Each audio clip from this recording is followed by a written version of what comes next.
All right. Hello, everyone. Welcome to Not Rain World. We're playing Terraria now. During some of the previous streams, I've mentioned Terraria a handful of times. I said, I'm gonna play it now.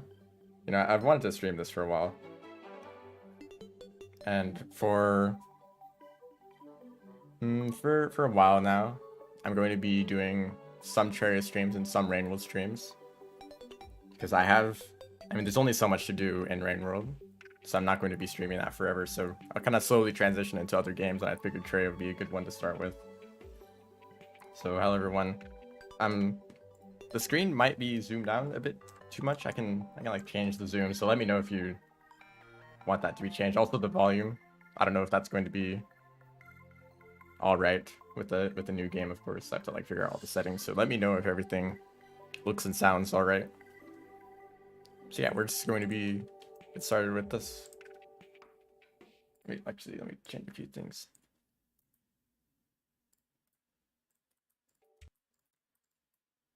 All right, let's go. So I have played this game before. I've actually played it a lot before. Maybe too much. And it looks and sounds okay. All right. But this is not all going to be like a blind experience. Like I already know what I'm getting into, but I kind of want to do this kind of like a tour where I basically just try to get through the whole game and try to see everything there is to see, like all the bosses, all the events, including some of the content that I usually skip over when I'm playing. And I also just want to talk about stuff because I like a lot about this game and I dislike a lot about this game. And already this world is very promising. This is a good start. You want to chop down these really tall trees if you can. And there just happened to be a ton where we started. There's also this cave right here. Sometimes you can get unlucky and there's just no cave anywhere on the surface. Which is usually a good place to start. Martian Madness. Is it meant to be experienced blind? Okay, should that be the first thing I talk about? Because I feel mixed. I feel very mixed about it. Terraria is kind of a wiki game where a lot of people are. It often feels like you don't know anything and you have to like search everything up because it doesn't give you much direction. I suppose it is kind of like Rain World, where maybe part of the experience and part of why you enjoy it is like discovering it, like playing the game and trying to figure things out. And I'm sure like some people really enjoy that part of the game and getting into something that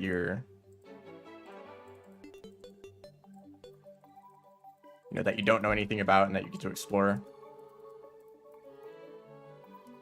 But also I know that some people probably aren't going to enjoy that, where it feels like you may be lost, you don't really know where you're going or what you should be doing next. And the game doesn't do a great job at like telling you anything. I mean, there's the guide, of course, this guy over here.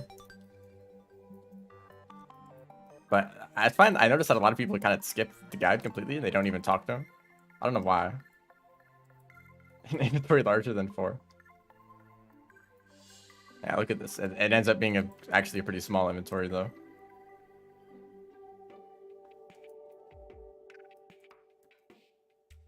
Also, the starting screen for the stream, it's still Rain World and it's still gonna be Rain World for a while.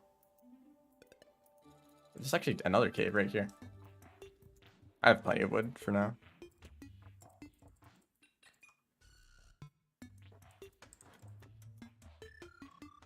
I just really like the atmosphere of Rain World. I think it's fitting for like the start of the stream.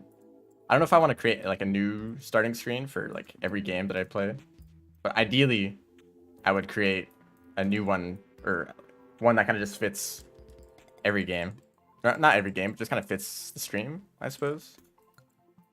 I mean, usually streamers have their own like custom starting screen. Oh, Wanda's barking. That's actually really nice. Like I want to go mage. If we do some mining off camera, it depends on where we are in progression. because this game, you know, can be a bit grindy sometimes. So if there's a part of the game where I feel like it would be too boring to do it on stream, then I may do that. But I don't want to skip out on anything major like bosses or events.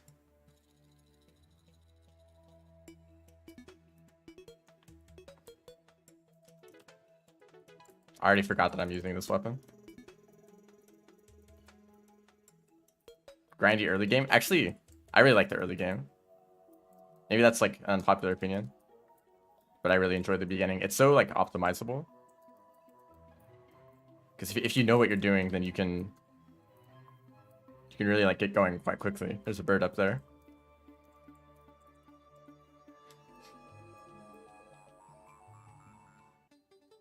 Just some big trees over here.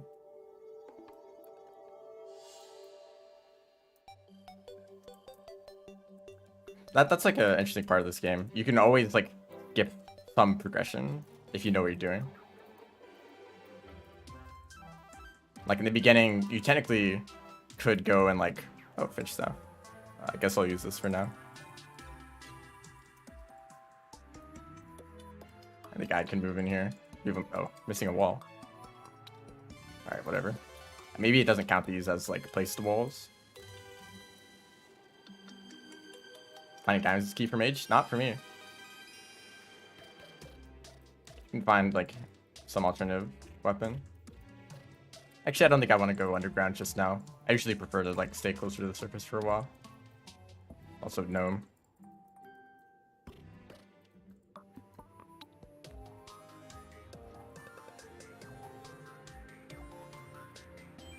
I have been playing a bit of modded recently, so I'm gonna have to get used to some lack of quality of life features.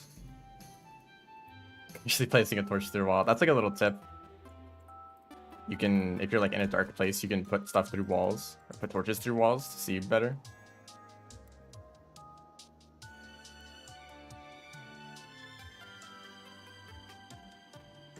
I got the bird. I just missed all of those shots. I'm just gonna be searching across the surface for now.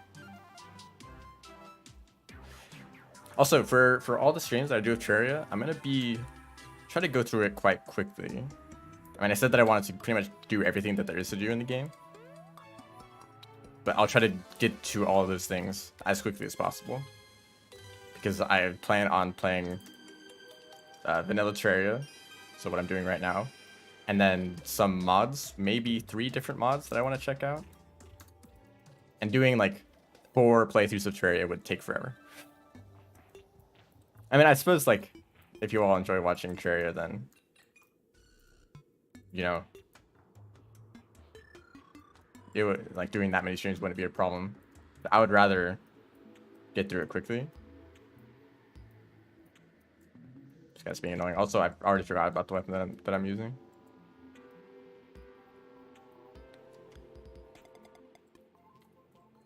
Place platforms on trees like this.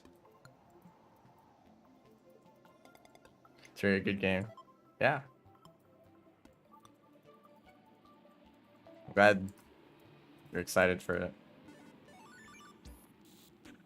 There's these things that were added recently. I mean, I'm gonna say added recently a lot, probably. Most of my experience with this game is in versions earlier than 1.4. I still have played 1.4 a lot, but anything that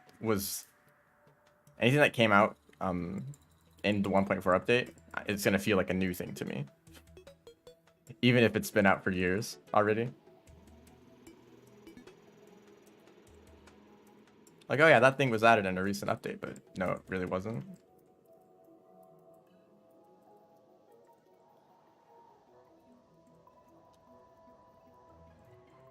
So kind of searching across the surface is really good early on, because you find all these surface chests. And pots. Genius idea to put pots everywhere in the world. They're really fun to break, and every time you... Oh, actually, I wanted that. Pots are kind of a sign that you're in a new area. You know, so it's like, oh, I get to explore this new area where I'm going to break a bunch of pots.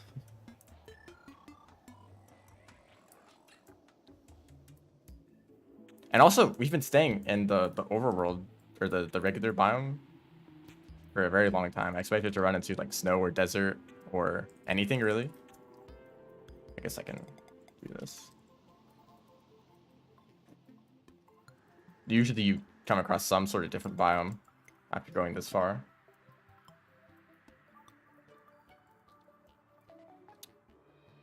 Yep, this is a very normal looking generation. Another one of those, I don't need it. That goes down there.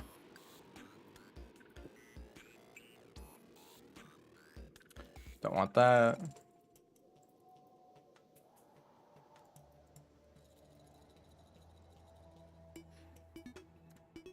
So it's almost nighttime, at which point I don't want to continue. Also, a few details about this world. Oh, rip day bloom. It is a medium, no, it's a large world. I've already forgotten. It is a large world, it's in expert mode, and I think it's corruption. I'm surprised that I haven't found any other biome yet. It's actually kind of nice. I mean, it's not usually a problem in large worlds, but sometimes in like medium or small worlds, you end up in this problem where everything around you is some dangerous biome and you don't really have any space to like mine or explore. So now we've found some snow.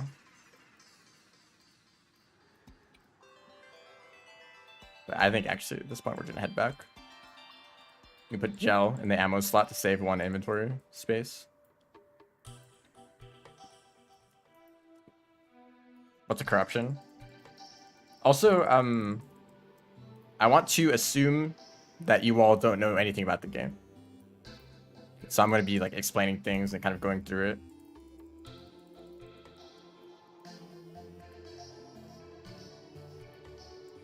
So also like avoid spoilers if I haven't gotten to a point of the game yet. Even though like it doesn't matter for me, it does matter for someone who's watching who doesn't know about the game yet. This is just going to be temporary storage for now.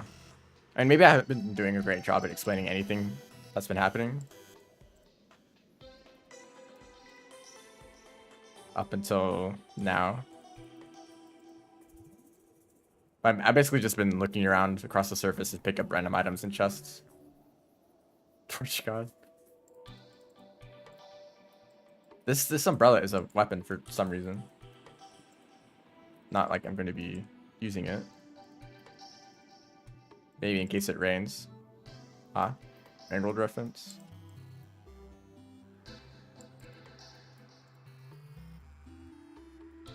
Now this is very temporary storage. I'll get to building later. As for building, don't expect anything good looking at all. I'm not that much of a builder, so I'm pretty much just going to be building for the NPC housing, which I'll get into later. I think right now, actually I want to look for fallen stars for mana, because I'm only able to use this. I mean, Wanna Sparking, it uses 2 mana, so that's 10 casts.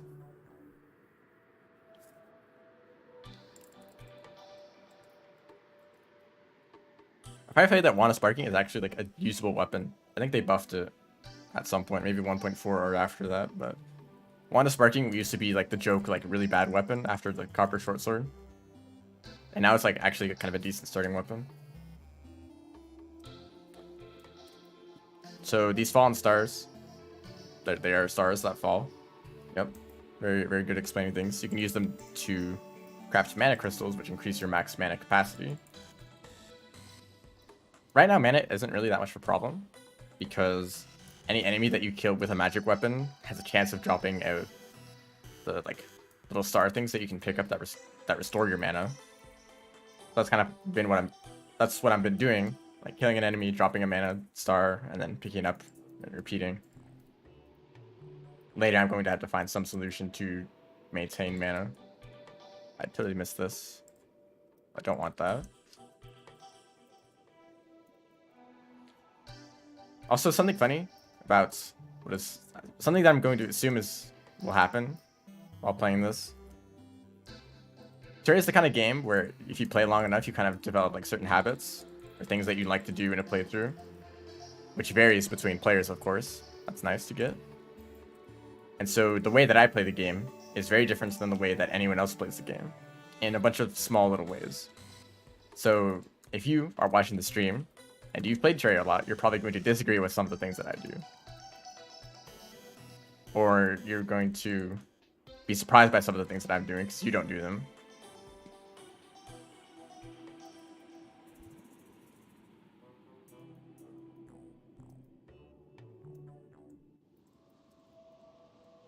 But for the most part, like everything that I'm doing is like, I know what I'm doing. You know, it's not like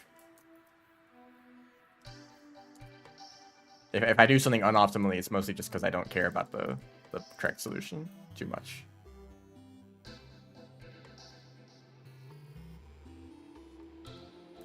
Some kind of upgrade that your character glow in the dark. Yes, there are a lot of options actually. Oh, that's dark trap. But for the glow, there's first of all a shine potion. This one right here. If you drink it, you glow. I actually kind of want to prioritize getting shine potions as well as night owl potions, which make the screen brighter. Because Terraria is a bit of a dark game. As in, it's hard to see. I mean, already, like, the screen is illuminated by the single torch and me, and, like, that's it. Everything else is complete darkness.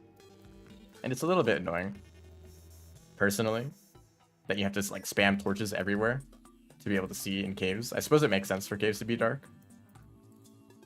But I think I would like it if they were just a bit brighter, so I'm going to try to get shine potions and night owl potions as soon as possible. And also because, like, low brightness things in videos and streams aren't very high quality. They kind of mess with the quality of the stream, so I'd rather keep things like clear and visible.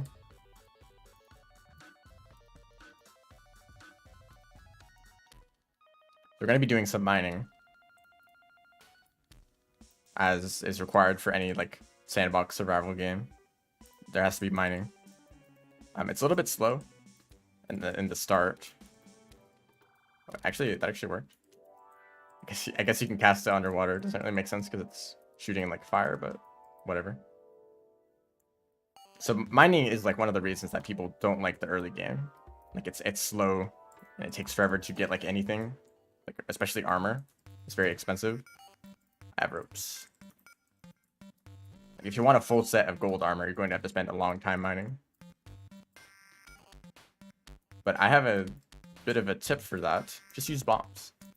Like just from like opening chests and breaking pots and stuff, I've gotten a decent amount of bombs. So whenever you find a big chunk of ore, you just use a bomb. It'll save yourself a lot of time. So here's a pinky. They're a rare enemy, but they're also like kind of weak. I'm gonna run out of mana fighting those. Ow.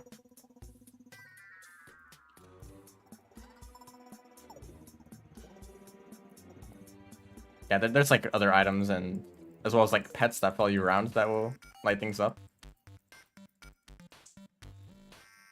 There we go. They also drop a bunch of money.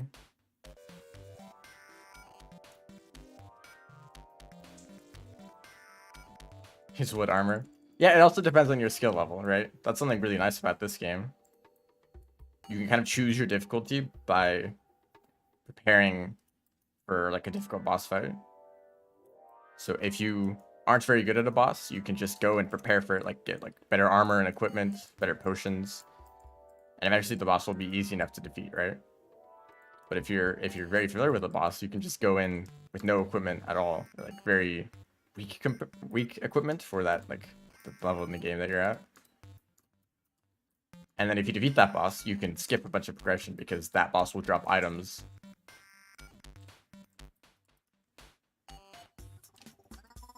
that kind of like make up for the lack of equipment that you had.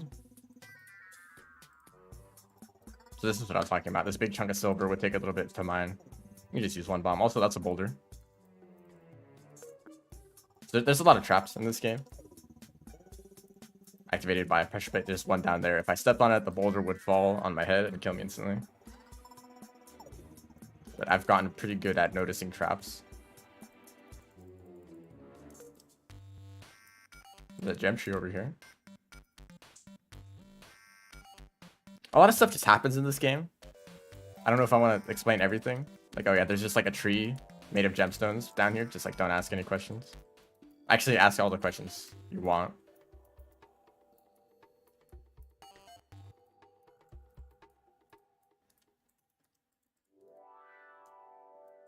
Watch the stream all day. All right, 24-hour stream. No. This might... Oh, I'm actually low on health. Small complaint about this game. I wish there was a health bar right under your character. Because sometimes it's hard to notice at the very top of the screen how much health you have. And if it was right below your character, you could always have an idea of if you're about to die.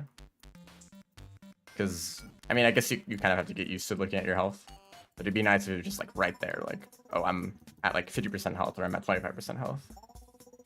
So I almost died there and I didn't even notice.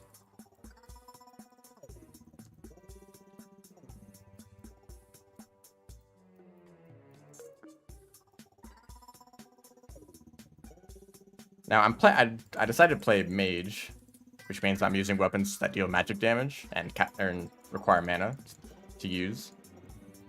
But there's actually a pretty limited selection of magic weapons to use early on. Like, it was kind of lucky to get this one to sparking because there's like not much else that's easily accessible. I would go and get a water bolt if that was still a thing.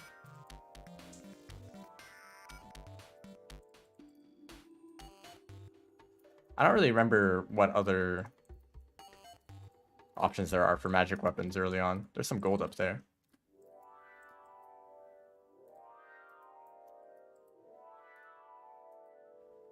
Actually, a little bit more than some. Another opportunity to use bomb.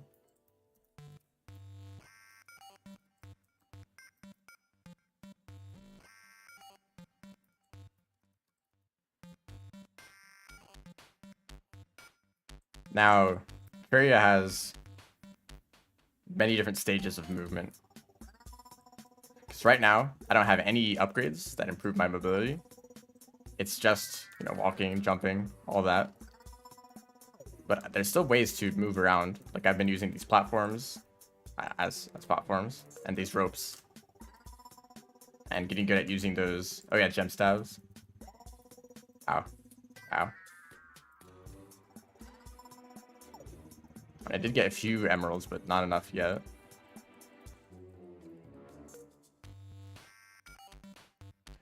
And it's funny because pretty much at the very beginning of the game is the only time that you'll be using platforms and ropes to get around. Because the moment you get like a double jump or a grappling hook, it becomes way easier to move around. And you stop placing all this stuff, so... But these things are going to stay here unless I go out of my way to break them, so... Kind of leaves like a trace of where you went in the early game. Thunders, I never go to the desert early game. Maybe I should. So I already have 6 emeralds. That's actually really good drops for just 2 gem trees. Like sometimes it's kind of rare for them to drop a single gem. Another pinky. That's the beetle. Yeah, and both trees were the same type.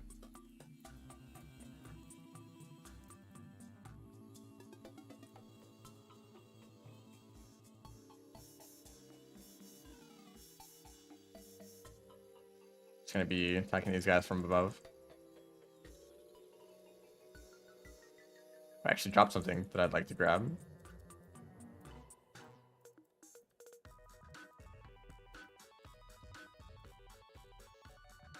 These mining pants increase mining speed, real nice right now where we're mining. And actually, I think there's a minecart down there. This is actually really lucky. Well, maybe not lucky. I don't know. This is a very good start. Is what I'm saying. Sometimes you... Oh, that's also very lucky. Sometimes you get very unlucky with your world generation at the beginning, where you just don't find any caves at all, and you basically just have to dig straight down to find anything. And that can be real boring. A real boring way to start off the playthrough. Oh, that was nice though. I never use these ropes.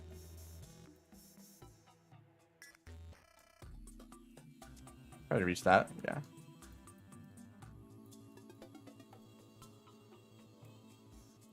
And when you look at that, there's nothing up here.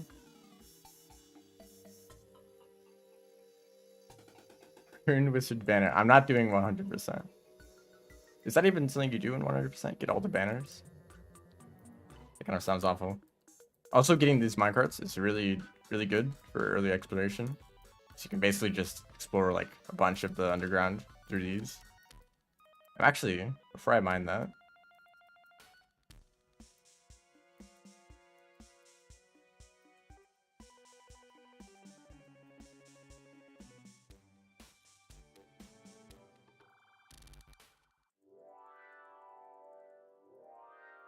oh, that's what you're doing. I didn't read the last chat message. Yeah, have fun with that.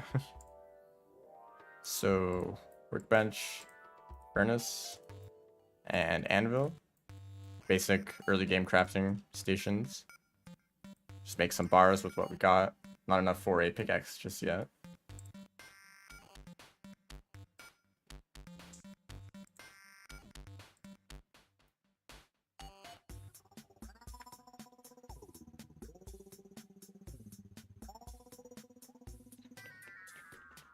I could make one of these weapons. I think I'm gonna wait until I can make a gold pickaxe. That's the next step.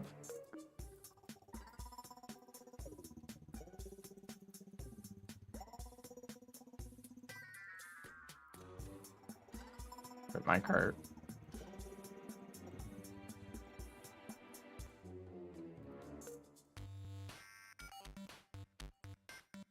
It's another worm.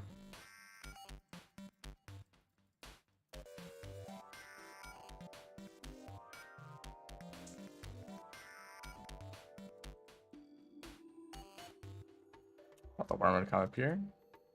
There they are. There's another slime. These black slimes can be very difficult to see in the dark in these caves, so they blend in with the background. Some very low on health again. And blinded, so it's even darker. So I'll just follow the minecart for a bit. That's topaz. It's actually quite a lot.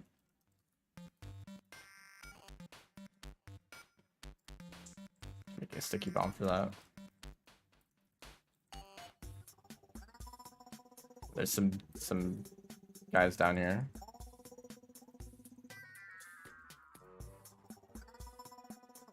Now I'm split between making a hook or a gem staff.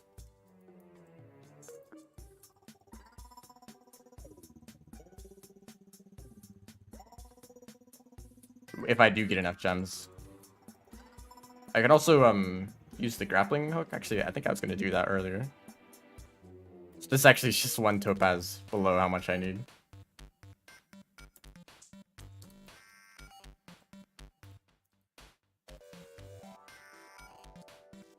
I'm actually going to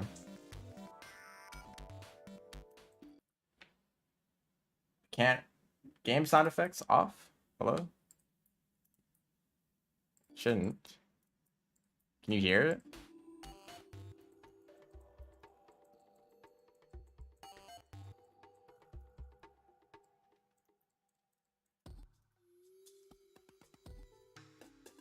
That's kind of something important for me to know, if you can hear the game.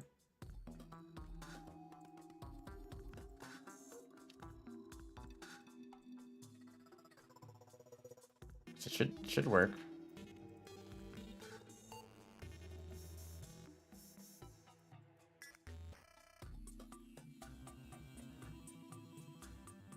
Music is fine, but no sound effects. That shouldn't be the case.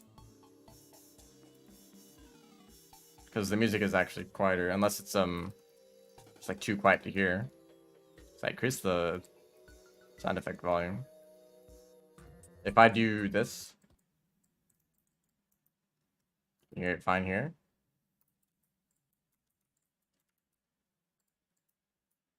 No.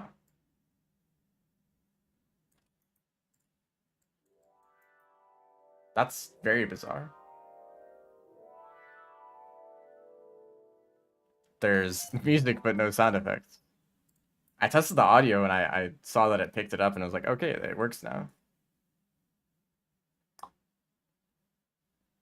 That's very bizarre. So you can hear this. Can you hear this? Okay, actually, I don't hear anything either.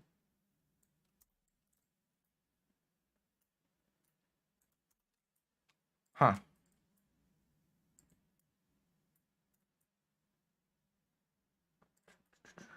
Can check one thing. Game's being annoying. I'll tab out of. Please just work.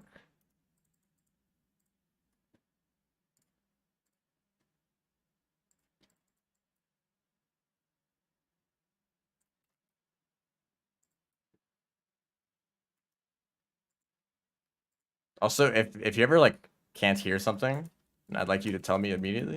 I feel like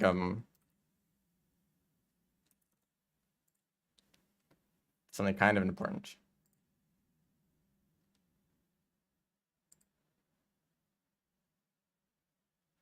Why would that not work at all? Everything's set up properly.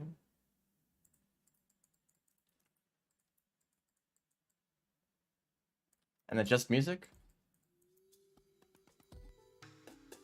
That's very bizarre.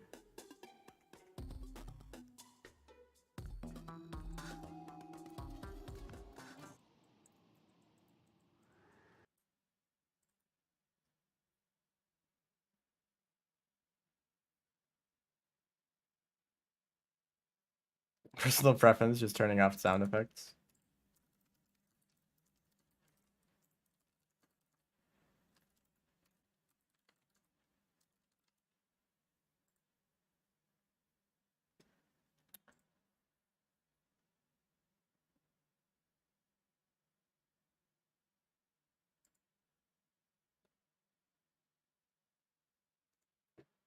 Okay. Um, Hear the wind. Okay, I think I'm going to reset the game.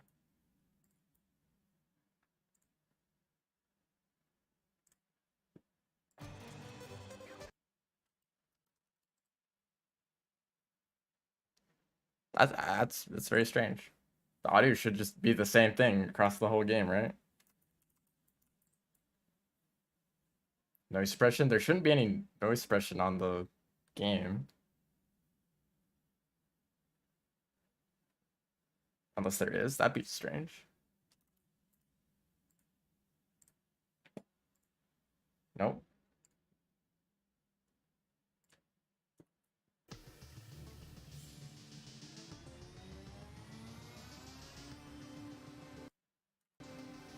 So you should be able to hear this.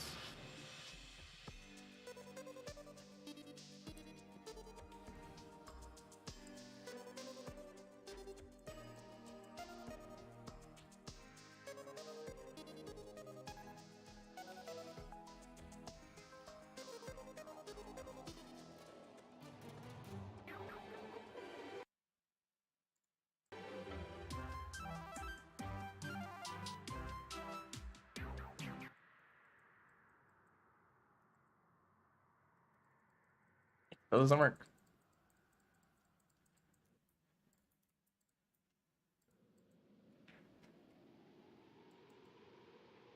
So there's no sound from this.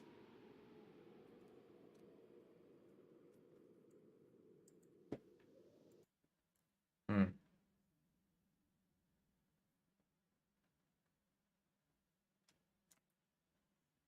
Okay, there's another thing I can do that might fix it.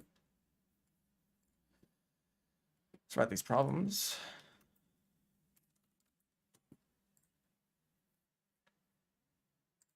I mean, when you're looking for potential problems that could happen when streaming a new game, I wouldn't assume that being able to hear music but not sound effects would be one of them. But here we are.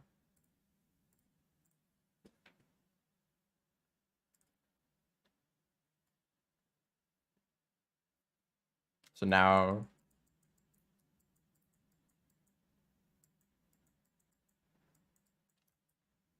there should be nothing. Or if I do this. Okay, so question, can you hear the music now?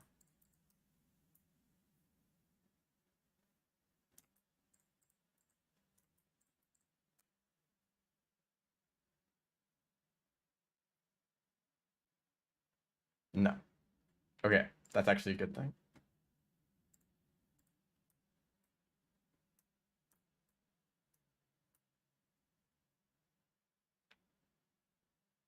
Okay, actually, now I'm just even more confused.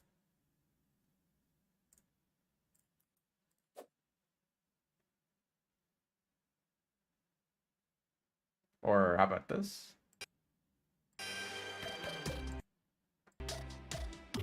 That doesn't work. Maybe I have to restart the game again. Welcome to technical problems. We're not actually playing Terraria.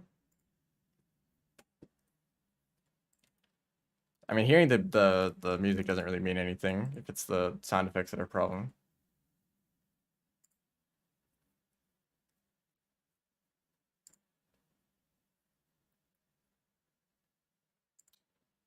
Why would that be a problem?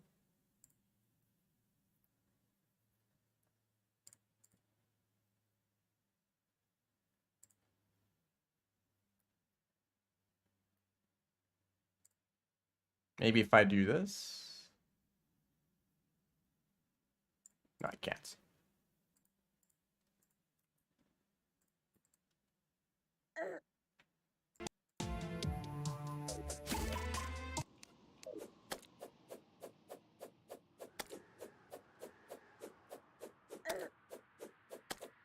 Well, that's annoying. I guess I can't really do anything about that. I guess I'll try to figure it out for next stream, but I don't want to mess around with settings for the entire stream. Heard it's slower stream? Wait. Wait, now does it work?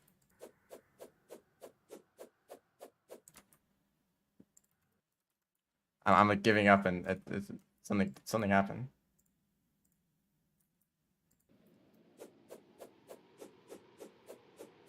Does this music do anything?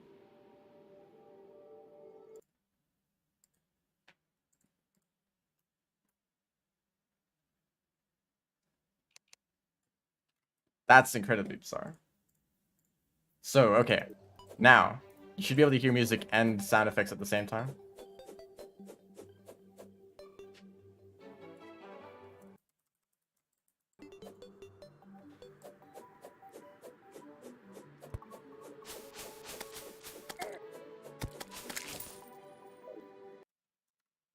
Wow. So I'll tell you what happened there. So I have this like microphone that has its own like sound system that you can use to like say if I have a game playing, I can have that game send audio to the system so that I can hear it and that the stream can hear it and all of that. And I connected Terraria to that system, and I guess it worked for music. But there's also just desktop sound, right? So just any sound on the computer at all should go to that, right? Also, I guess I should do some things in the game because I've already forgotten what I'm doing. Now, what's happening right now is that I have both of those on. The stream, or the audio system, I have that working, and I have the desktop audio on. The music is going to the audio system, and the sound effects are going to the desktop. So it's both of them at the same time, recording different parts of the game's sound. So I have no idea why that's happening, but I guess if it works, that's cool. But also, since I have both systems on right now, let me know if any audio is like doubling up, like if you hear the audio or like the music twice or something like that. Hey, one more gold bar is actually enough. Oh, that's a good reforge though.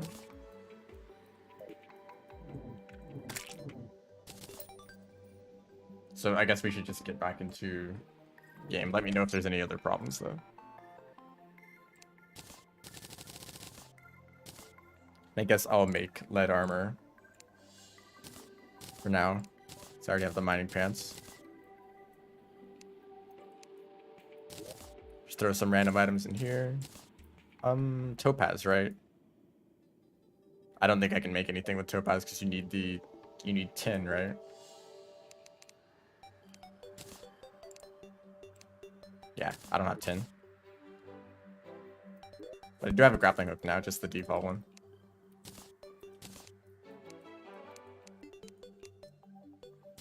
I'm going to throw random items in here.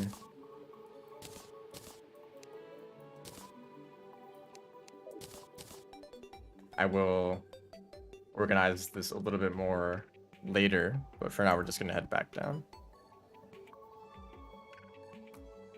Just taking damage sound effects so goofy. Yeah.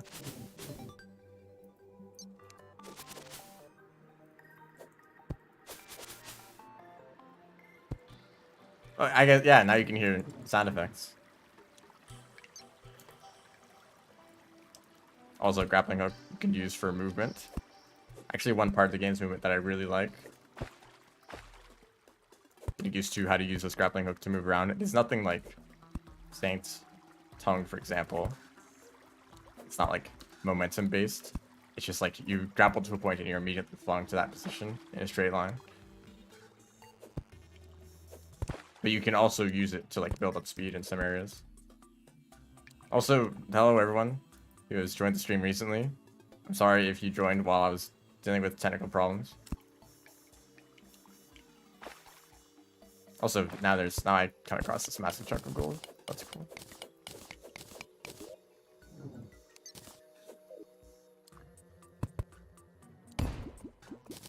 You just see how much time it saves to use bombs like that.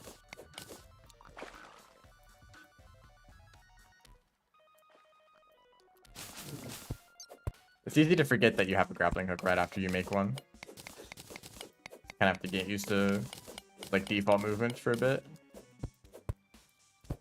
That's the case for every time you start a new character in Terraria. Like you're used to some character with like crazy mobility and wings and stuff. You start a new character and it's like, oh yeah, I have to just walk around and jump like normal.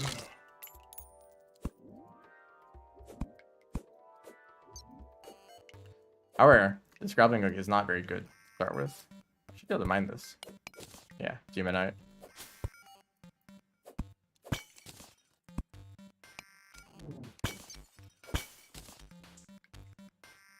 Bombs are nice but scarce. I already have like 40. They're not too bad, because the thing that I did where I just kind of looked around on the surface for a bunch of chests, I got a lot of bombs from that. And plus, you only need to use like one per vein of ore. And like, what else are you going to use bombs for? The moment you get the demolitionist, you can buy like way more.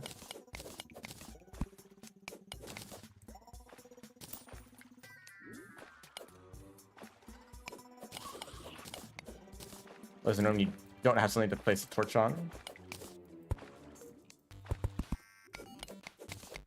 Now, I don't really need lead. I pretty much already made a full set, but it is actually one of the few early game ores that it stays useful for a long time.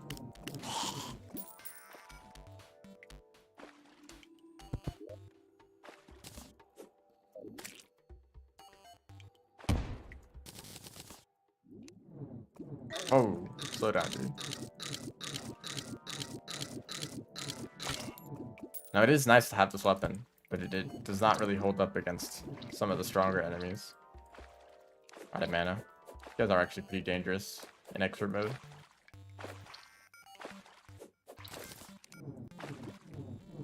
There's a life crystal up there. That's nice to find. These life crystals are how you increase your max health.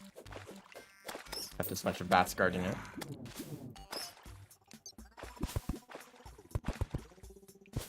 And a dirt trap. And a gem tree. I'm getting a lot of topaz, although I don't really need it anymore. I guess I could make a robe.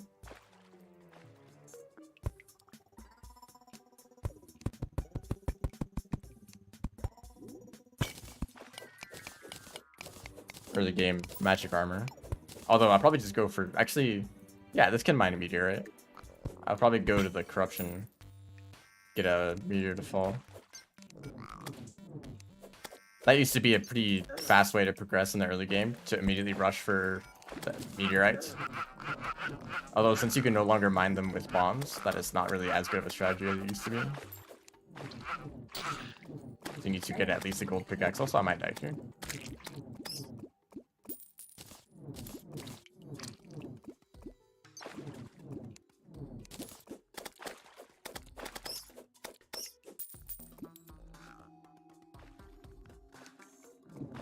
You need to kill a boss before meteor can spawn. Kill evil boss like Eater of Worlds, or like any boss, like I do the work.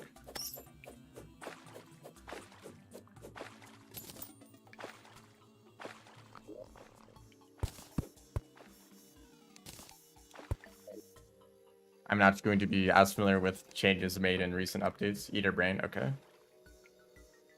So I guess that is not a viable strategy, but we can still go to the corruption because there's some good magic weapons we can get there. As in exactly one magic weapon.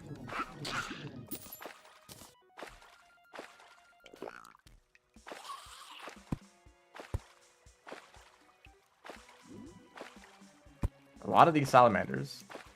They look a bit different though. Than the salamanders that we've been seeing a lot.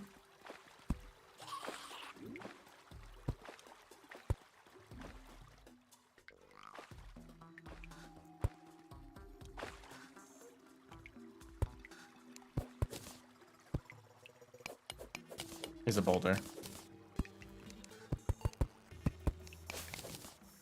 Good to see them before you actually get to the trap.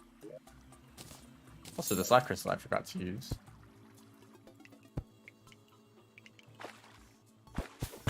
And there's the pressure plate down there. It's actually quite hard to see them when they're underwater.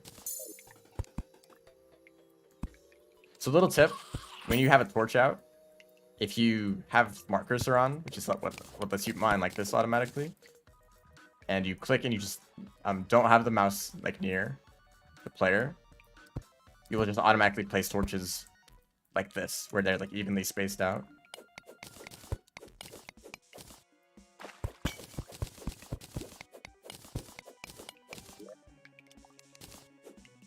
There's actually a lot of gold over here. A lot of gold. This is actually explosive.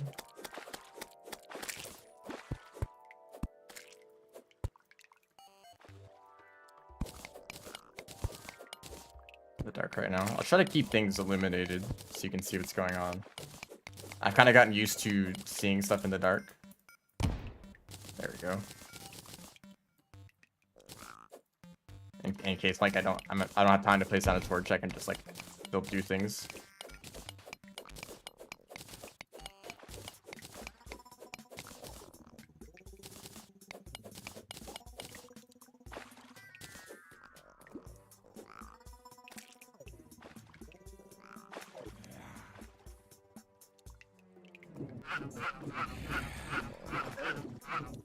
Okay, I got destroyed. Oh yeah, casually placing torches through walls. It actually is really nice to do that. You like light up a little open area like that to see if it's worth going into. I didn't see any like, well, there's like a little bit of silver, but I don't really care too much for that, so you can check if you want to go there. There's a fairy. Actually nice to find right now. Where do they want me to go? So these fairies kind of show you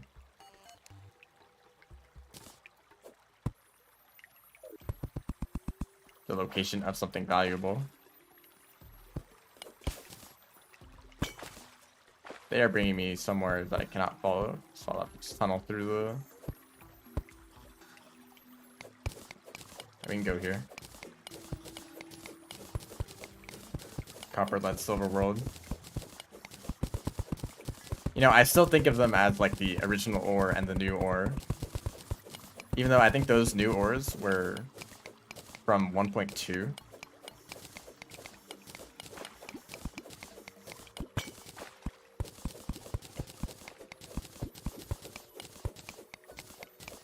Like if it was iron instead of lead. Oh, is it just showing me this big piece of gold? Yeah. We might actually have enough gold for a full set of armor, which is actually quite rare. Or maybe I'm underestimating the cost of gold armor. Yeah, same with the hard mode ones. It's like...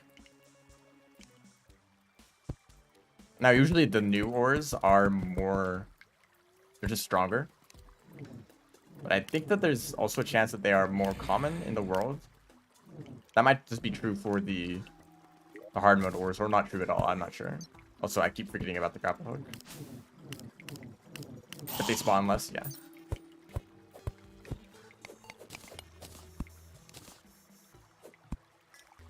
I guess I don't need to make full gold armor if I make a gem robe.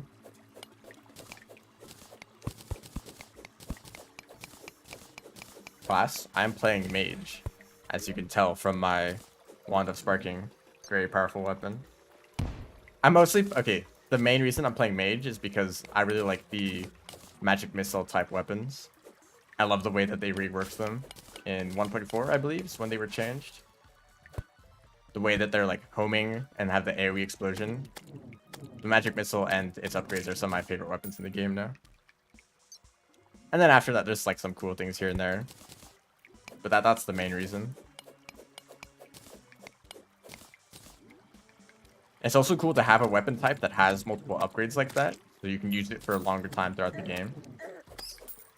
Sometimes it's a really cool weapon, but it's the only one of its type, so you use it and then you find something that's stronger and you never get to use that type of weapon again. That's more of a that's more of a thing for modded Terraria, especially Calamity. They have a lot of weapon upgrades where you get one weapon in like pre-hard mode and it scales all the way to the very end of the game. I guess I'll mine all this lead while it's here. Wand of Frosting, I totally forgot about that. But isn't it like only slightly stronger? Like it has a better damage over time. I don't know if it's worth getting if it's just the... It doesn't actually do any more damage. Guy Fracture. Oh yeah, it has 2 upgrades.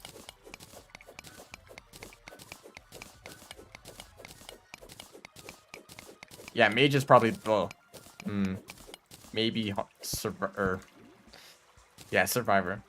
Maybe a Summoner is harder to start with, but Mage and Summoner are not great in the early game. Which is why I'm still using this wooden sword. It's better against those enemies that are hard to hit, like this bat. Except maybe I'm just bad. This cave is kind of a dead end. I guess I'll just go down. Or maybe I should actually... Let's head to the corruption now.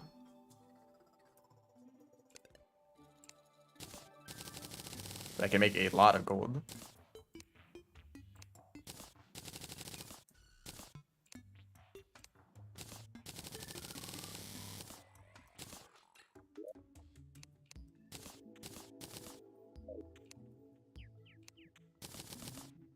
Also, Emerald. What does Emerald go with? It's Tungsten, right? I don't have any of the good, or any of the, like, gem staff pairings. So I might be able to make a full set. No.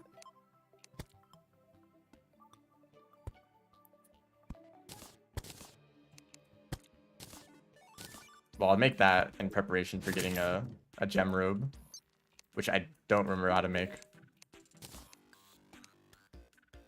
How do you make this? Is this just with silk at a loom? I think it is. And also, I don't even have enough, or I might have more in the chest. I do. I can actually make that now. 20 silk. Okay. How much cobwebs do I have? Now, this is the weird part of the game, or the weird part of like crafting, where you have to make like multiple different crafting. So we make a sawmill, and then with the sawmill, we make a loom. I'm running out of space, and then we make silk. I don't have nearly enough. Oh, I thought I just picked up some. I guess not. So we'll have to look for more of that. Tim spawns more. Yeah, and then you can get the...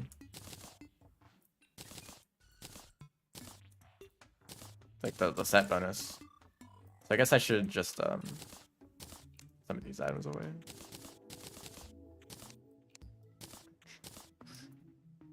This is all temporary for now. I will care more about organizing this later.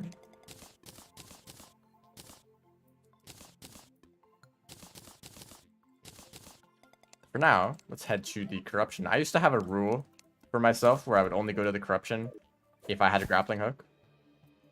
So it really helps with mobility in that biome.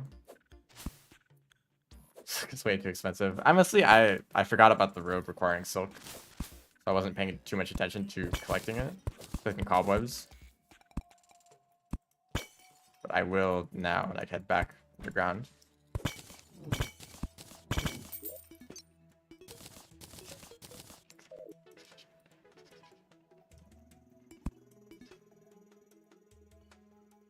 I don't think there's gonna be anything over here.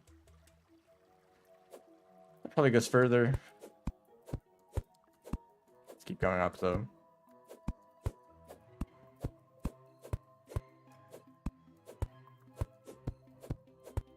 Let's see just how useful grappling hooks are early on.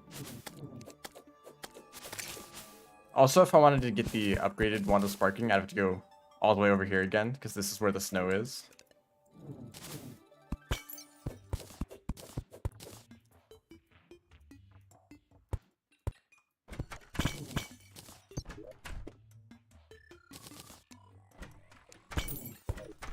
And you can also do this thing with doors where you grapple onto the door and it launches you forward. That's a wonderful item.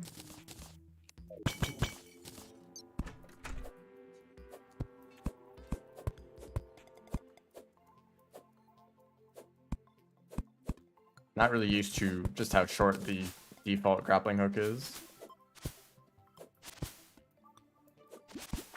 Hello. Welcome to the stream. Here's a desert. Okay, so something about Terraria's world generation. It is completely random, but there are patterns. There are things that stay consistent. So the desert, for example, actually, I'm not entirely sure about the desert. Because there can be multiple deserts in the world, but usually... Is this my first playthrough? No. Not even close. So, but usually the desert, I think, is on the opposite side of the world as the snow biome. And then the snow biome is on the opposite side of the jungle. And then the dungeon is on the opposite side of that. So it's like snow and dungeon on one side, desert, jungle on the other.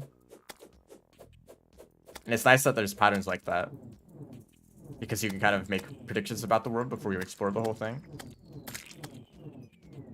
Large desert, right? There's one large desert with the underground, but there's like smaller patches of desert here and there.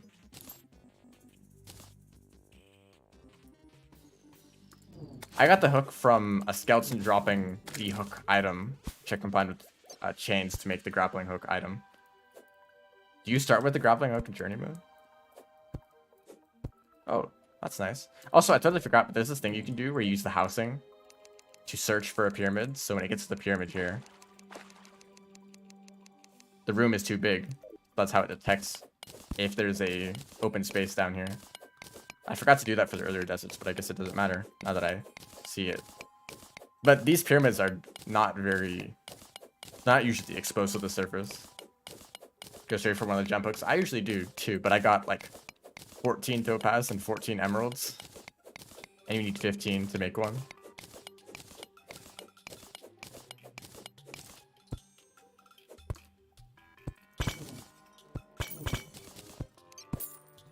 Make sure to break everything here. Well, that's fun.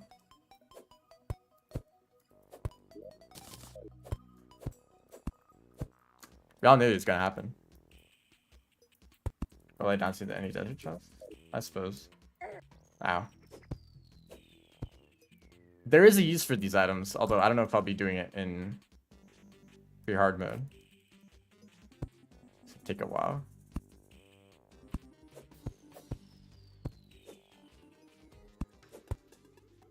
I don't think this is the underground desert though. Or maybe it is. It's going down quite. Oh, it is. Just that the music didn't start playing yet.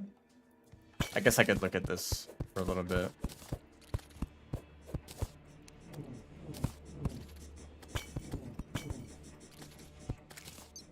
The golfer just died.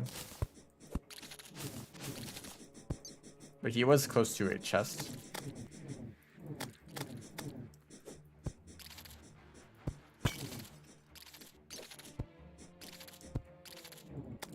You can shimmer the... Yeah, that's what I was talking about. But I don't know if I want to go find the shimmer right now. problem. Oh, you jumped up here. Good job, dude.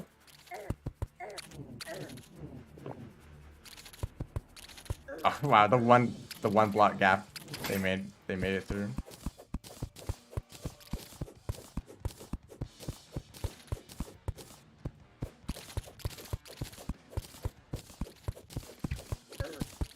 Good shot, dude. This looks awful. That doesn't though. Oh, hey dude. I actually don't want to talk to them. They would just take up NPC slot. I'm just gonna go underneath. Also, I did not know that you could hit these guys through blocks. Sure. Guess I'll take that.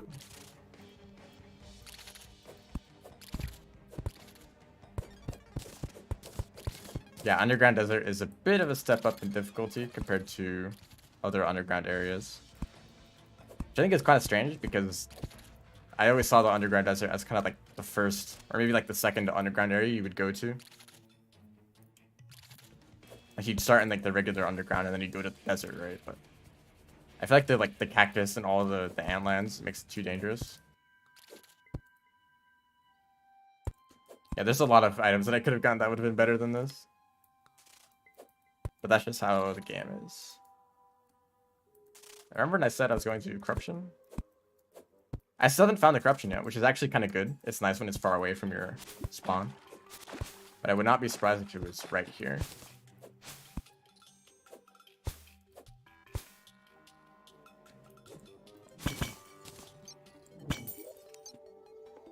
Not even a better reforge.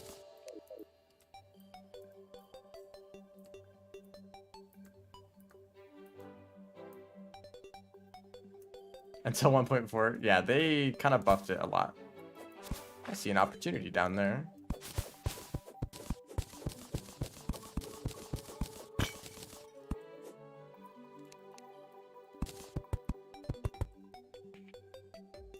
Hey, what are you doing?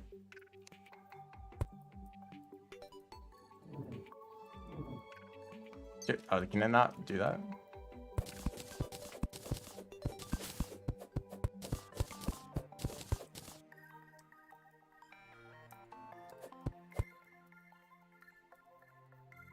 Oh, come on, you give up right there.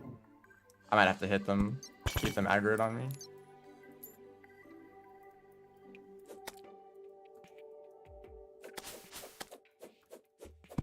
There we go. I don't usually get this early. I've been gnomed. Annoying. It keeps getting better. So this gnome, you can place it and you'll get better luck.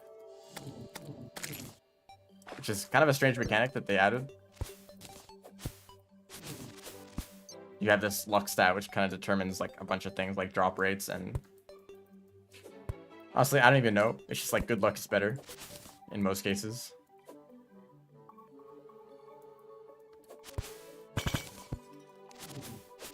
So I guess like, I think it also increases your damage slightly, like increases your crit chance or something like that. Or maybe it just increases your damage rolls. Because when you deal damage, there's a random variation. Sometimes it does 14 damage, 15 damage. Maybe, I think that maybe luck increases the chance of getting a high damage roll. Or maybe I'm completely making that up.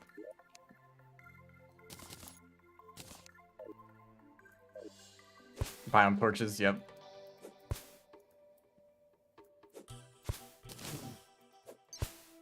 Also, maybe there's just no corruption in this world at all. You just got that lucky.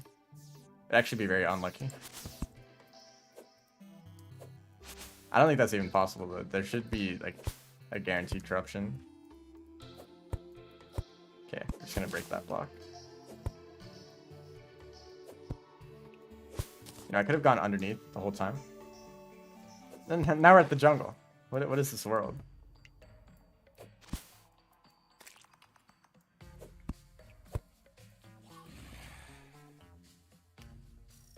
The big corruption is on the snow side.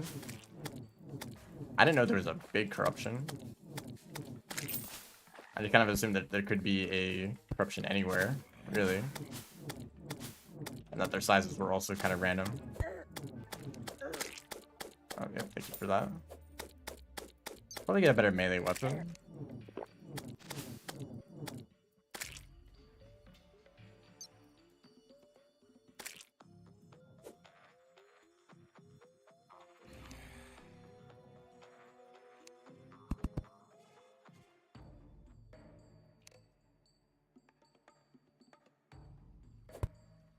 Has blade of grass. Yeah. Oh, Piranha. You know, the jungle is usually an area that you can go to early on to get some broken items for the early game, at least. I suppose, you know, jungle armor is an option, but it would take too long, and I'm not very prepared for the jungle right now. It'd also take too long to like try to cheese it. Yeah, I think that they made all the jungle items like a bit harder to get in general. I'm not really feeling like this is worth continuing.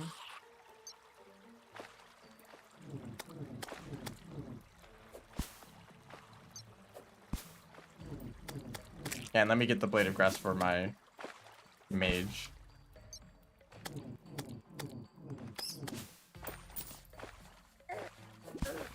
Alright, that bat made the decision for me. I have very good aim with this.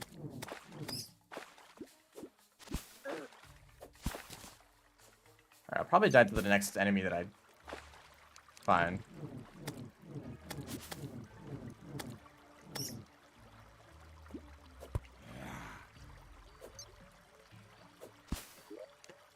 Okay, I've still yet to get like a decent item from chests.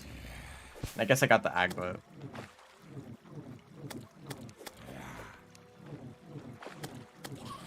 I mean, what other options are there anyway?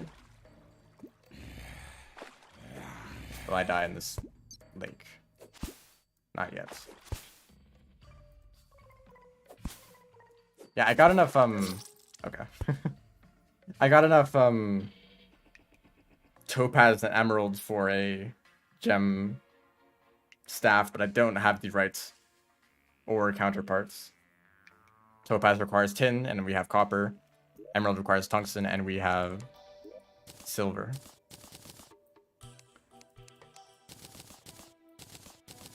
These bombs are kind of nice to have.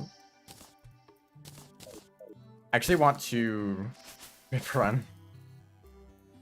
I want to grab some cobwebs.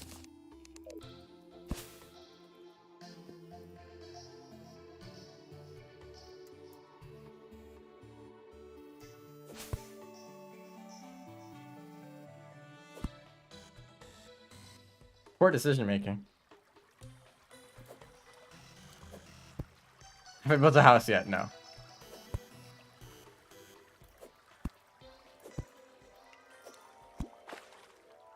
So I want to get the gem robe now. But like, this is like incredibly rare that in this entire stretch of land that there's not a single corruption biome. What difficulty is this? This is expert mode.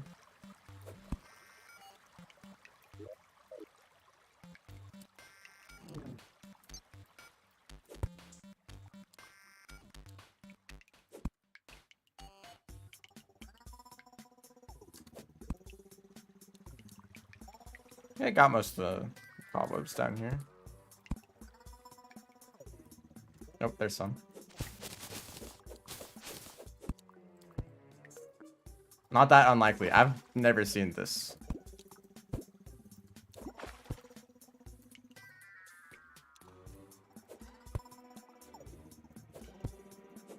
Maybe I have seen this. But in a large world, to cross that much space. And pretty much like all the past worlds that I've created recently, the corruption's like right next to spawn. So maybe I've just kind of gotten used to that.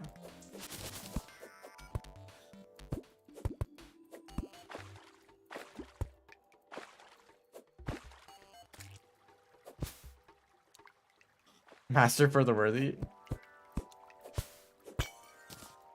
At that point, like, nice boulder. I played Master Mode recently, and it just kind of wasn't really fun.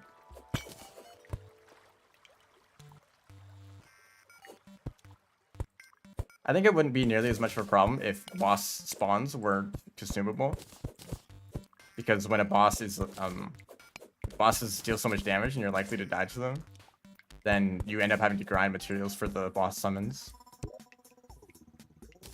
That was definitely exactly the item that I want to get. And also, Master Mode doesn't even really add that much unique content. It's pretty much just like artificial difficulty.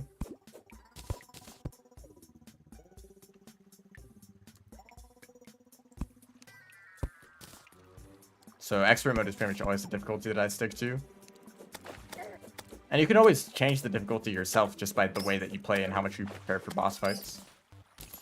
You can want to create, like, if you want to cheese every boss fight because they're so difficult that you can't. But the expert mode is like, okay, I need to go out of my way to prepare for this boss fight.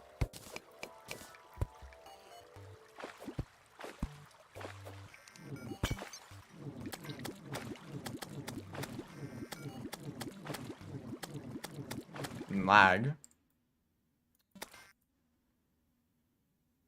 Okay, I guess it lagged a little bit. It should be mostly fine now.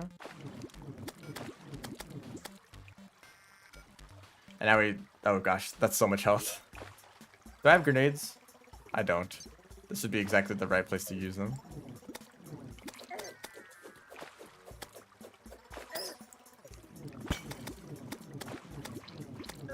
Right, these bats didn't keep showing up. Hey. Okay, that does not do any damage at all. Shurikens.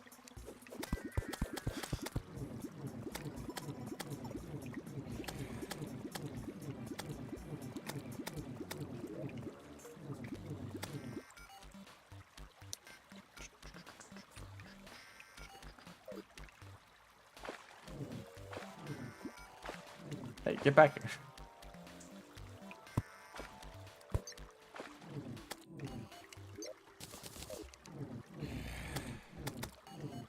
They're kind of jumping around in this spot. Nope. Okay, that actually did a lot of damage. I mean, of course, it's a bomb.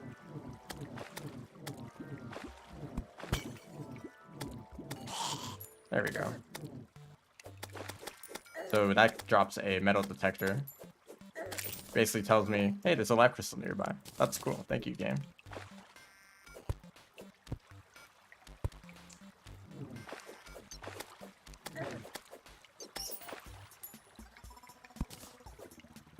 Now the screen is dark and I can't see anything. Also, thank you, game.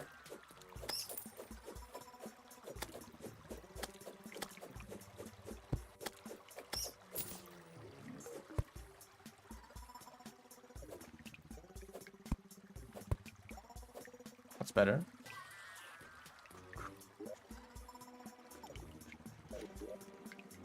Let's see if this is enough.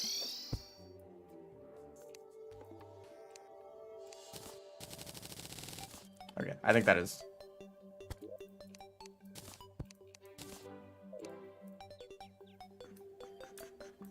Does it also require the bloom? Yes, robe. Emerald robe.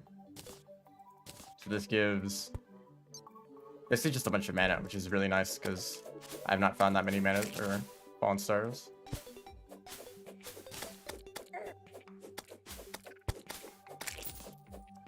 Mage is worse early game progression. Yeah, either mage or summoner. They've made summoner a lot better with some things they've added recently.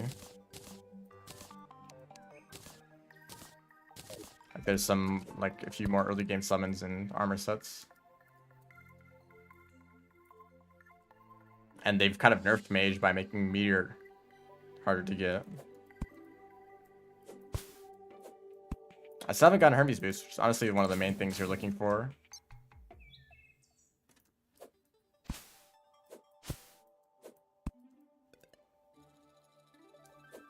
Summon counter. What is that? What are you referring to there?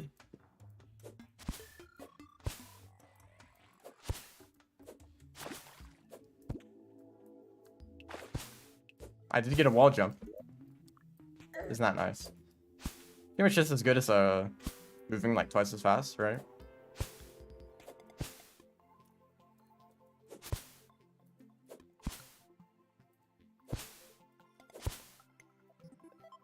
I guess if I'm gonna go through the snow biome, I might as well upgrade the Wanda Sparking. If I can't find any other weapons.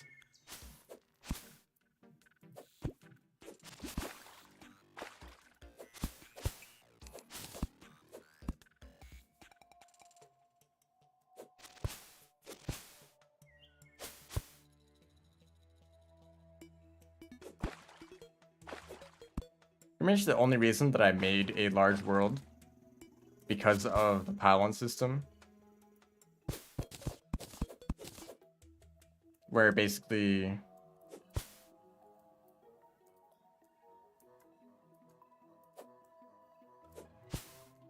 you can build houses for NPCs in different biomes, and each biome will get a pylon that you can teleport between. So you create pylons in different parts of the world. So I'd have like the forest pylon here, the desert pylon maybe over there, the snow pylon here, the jungle pylon there, and I could teleport to all those locations instantly. Otherwise, I think that a large world is not great if you have to walk everywhere.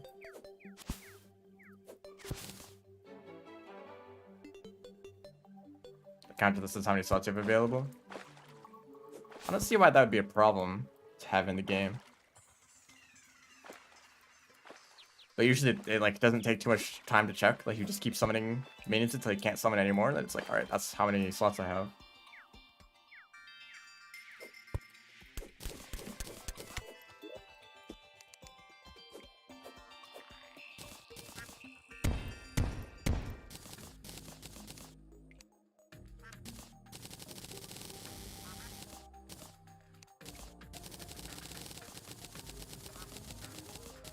Can I just craft this? Yeah. Okay, I was really hoping for a better Reforge. I guess it's not that big of a deal.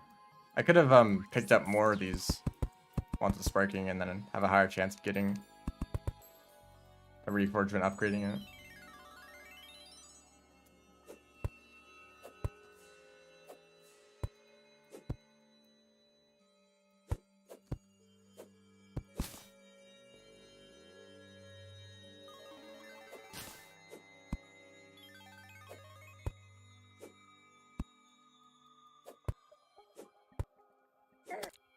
Okay, surely the corruption will be right here.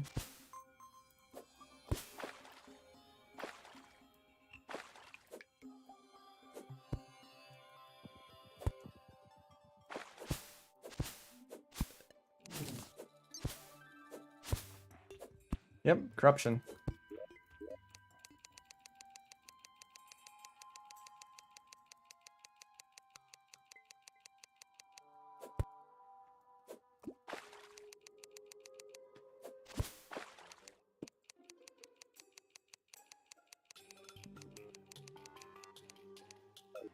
And the dungeon. That's crazy. Hey, dude.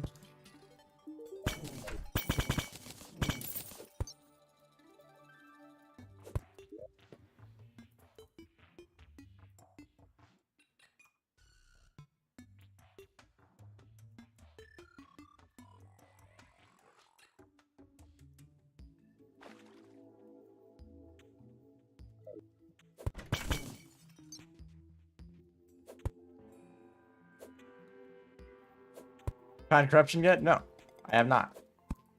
It should be past this if I'm to believe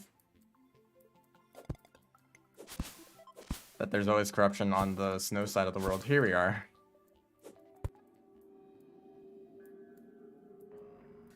I've never seen this. This is like the entire world. Maybe there's corruption like here, but that's really ridiculous. Wow. Yeah, Waterbolt Cheese is patched. You can only spawn below the point where you get killed.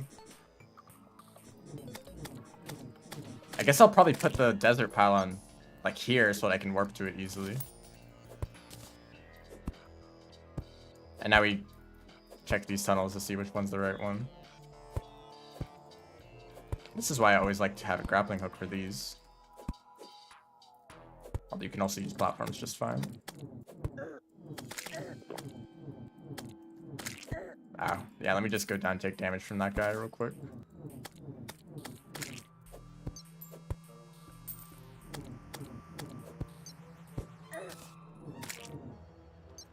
Go down in the dungeon, yes. Good idea. Okay.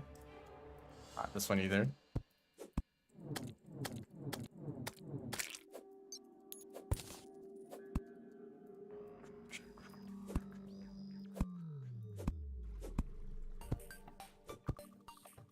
There is a way to go into the dungeon early though.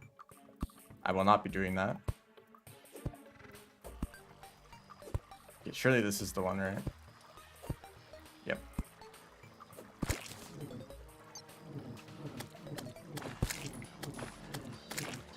It'd be a good idea to explore these tunnels because you can find some like heart crystals usually. And just all the pots.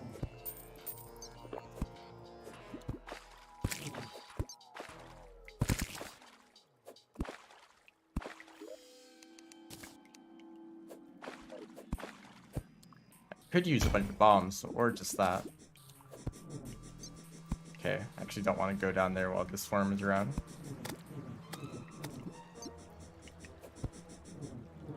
The extra DOT does make a big difference against these worms. So each segment takes damage. Now the musket is a completely broken weapon for how early you can get it, but I will not be using it anyway. What class? I'm playing mage. That's why I'm hoping for a weapon here. Or I guess the band of star power would be fine. Okay, that's neither of them.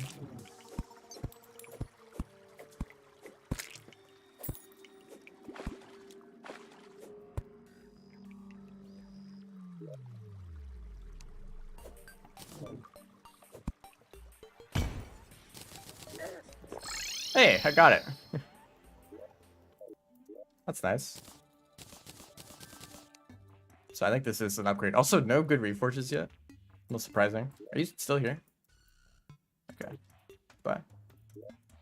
I think about now is when I want to focus on making a base. I think this is a good spot. Sometimes it can be a good idea to make it somewhere else other than your main spawn location.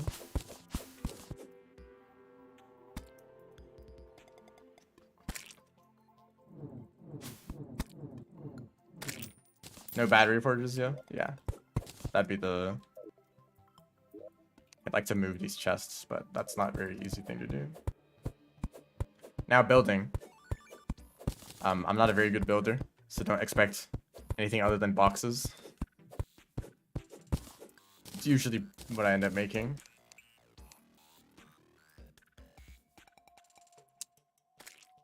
I think I have an idea. Yeah, I'm gonna just throw like some chests over here.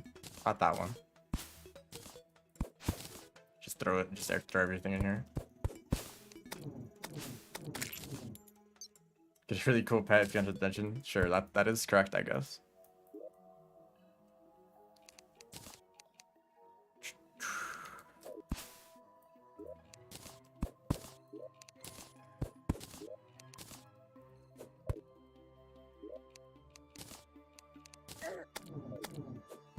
I guess I should use the new weapon.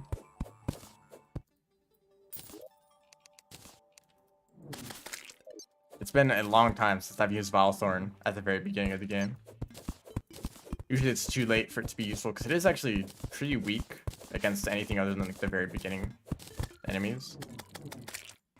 It just doesn't deal that much damage, so any enemy with like any amount of defense at all completely counters it.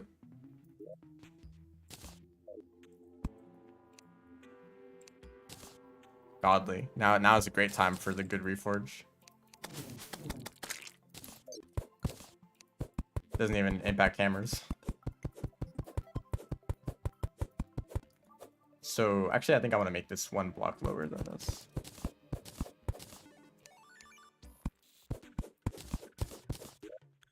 I don't even have the bombs.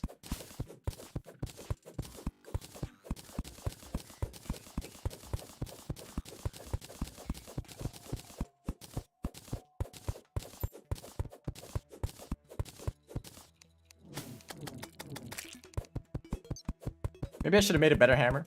I actually do have a lot of ore that I'm not really using.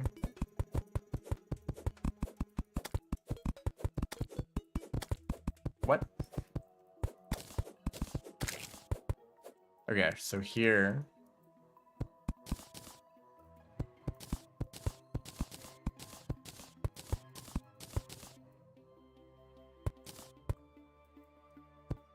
That's right.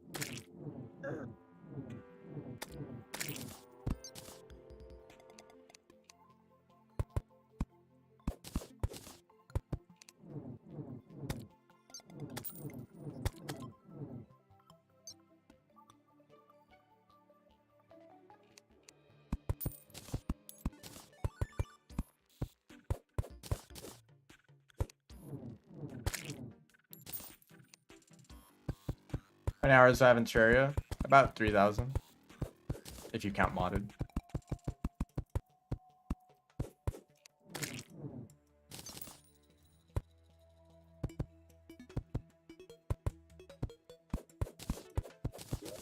We'll probably get there from these streams.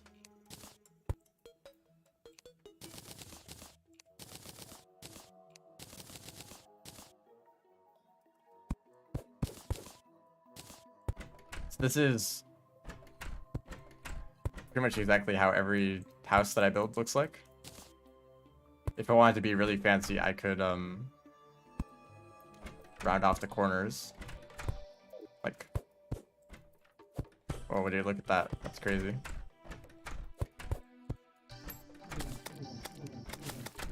Actually, nice thing about Bilethorn is I can just attack through walls. Almost 4,000. There's always someone who has more playtime.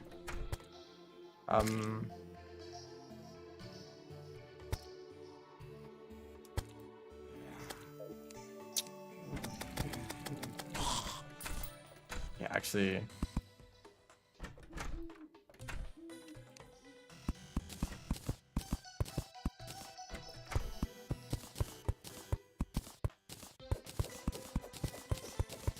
I want to build this partially underground.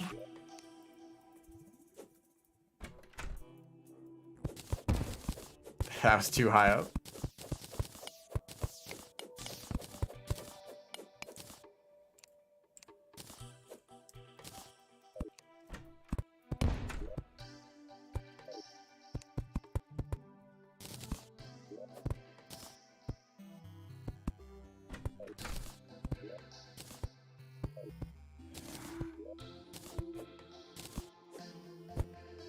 I want to clear out some of this. Doesn't know about NPC happiness? What do you mean? Is 4 houses too many?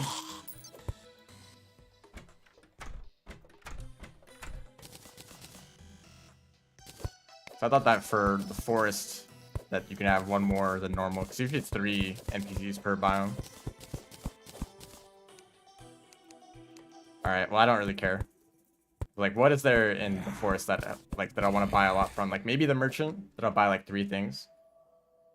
But I'll care about that more for the other like biomes. Like the Goblin Tinker, I'll put in like the underground next to the mechanic, or the Arms Dealer. If I was like playing Ranger, I would put them in the desert with the nurse. You know, I know the important combinations, but for like forest NPCs, like who cares? You know.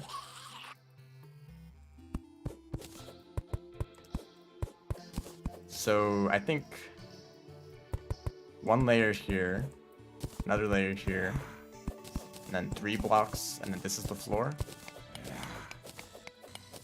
Merchant guy and zoologist. Yeah, and then like some other random NPC, because why not?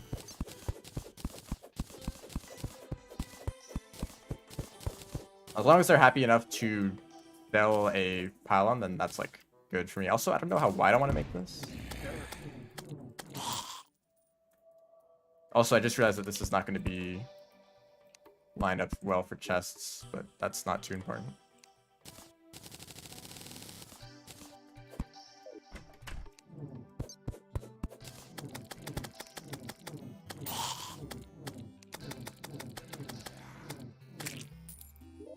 So, chests. Do I have any extra? There's one. And I'll pick those up later.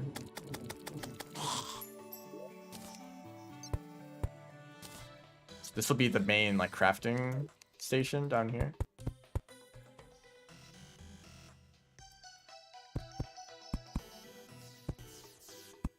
I think maybe this is wide enough. I mean, this is like probably way too big, but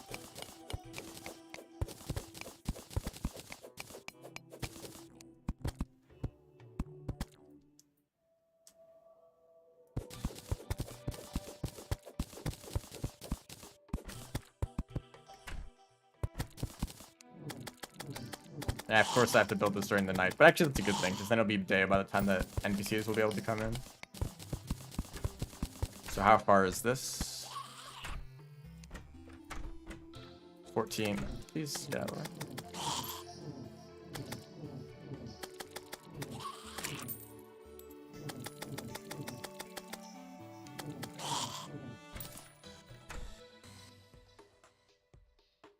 Never say that again. What? Putting all the NPCs in one spot? Honestly, it's a good idea to wait until hard mode, because once it's hard mode, the corruption will start spreading a lot, and there will also be a chunk of corruption that just appears.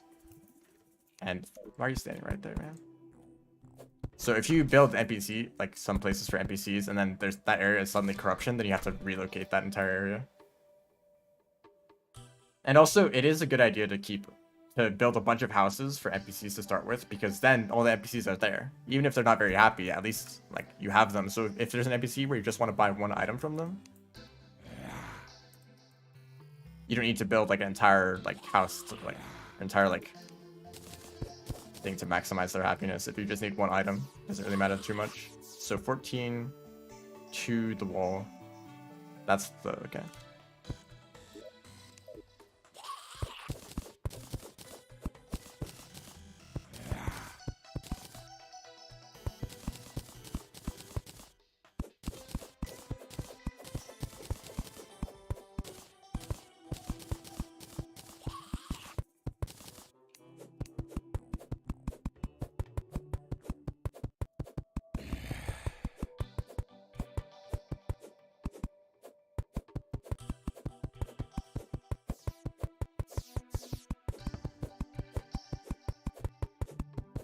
As for the NPC system overall, like the happiness and stuff, I don't really know how to feel about it, because it can be a bit annoying. Because, of course, the way that I always used to do it before the happiness system is just to build a massive stack of houses to get all the NPCs. And it would work, of course.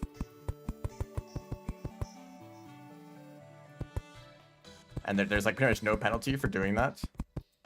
But now you can't do that. You have to actually like kind of spread out your housing a little bit. And oh, I probably should have built this differently.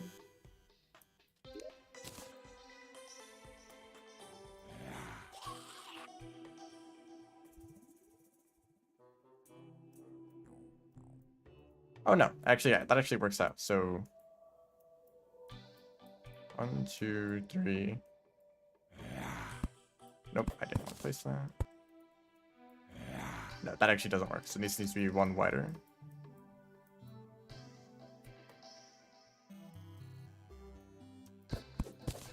So I like to have spaces for torches.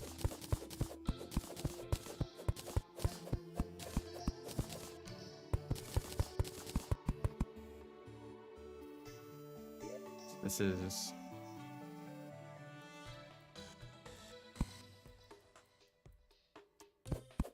alright, sorry this is a little bit slow. But with like the NPC like happiness system, you're kind of encouraged to like build I mean, at least the way that I approached it is to build small houses in different biomes all spread across the map. And, you know, when you're building in different biomes, I think for me at least, it encouraged me to try to be a little bit more creative with building.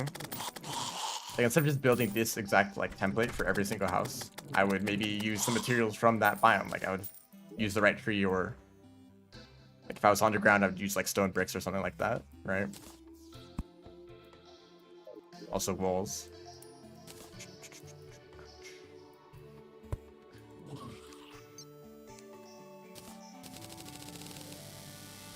So I guess it's kind of a good thing that it encourages you to be creative and to like do more with building than just like building a massive like stack of prisons.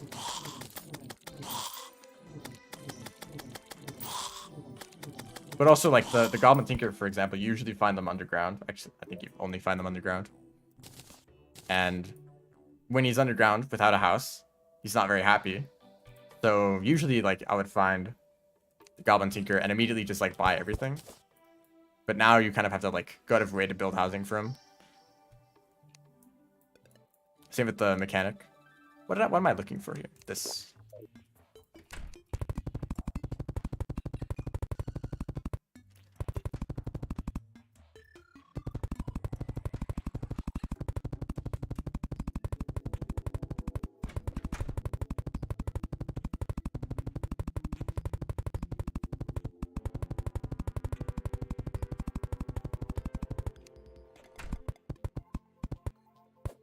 So now NPCs should start coming in. There's here. Oops, that's not walls.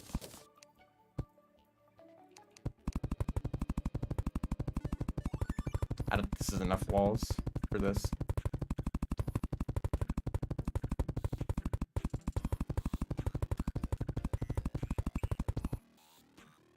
Now, this should probably be the other way around, because if there's ever like an invasion, then the NPCs are gonna get hurt. If the NPCs were underground and I was above ground, then they would probably stay more safe, but whatever. I wanted to build it underground. Okay, that's all of this done.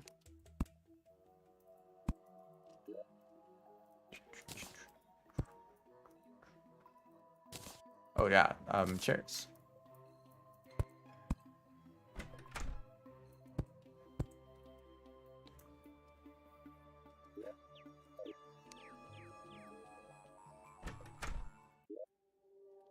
So now to start taking these items.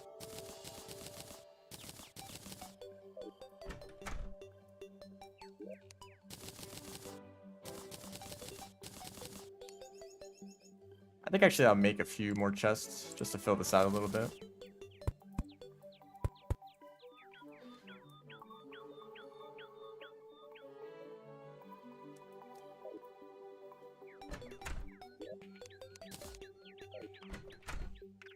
So in here I'll put all these like sort of like materials.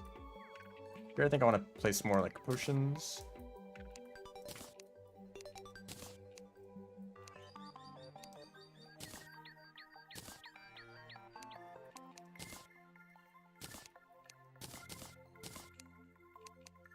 Now we get to organization. I mean, it's worth it to put effort into organizing everything in the beginning, because otherwise you end up like taking forever to like organize or to like look through what items you have if you want to craft something.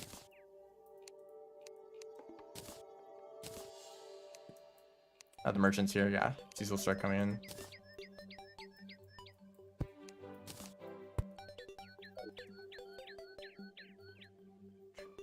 I want one more chest.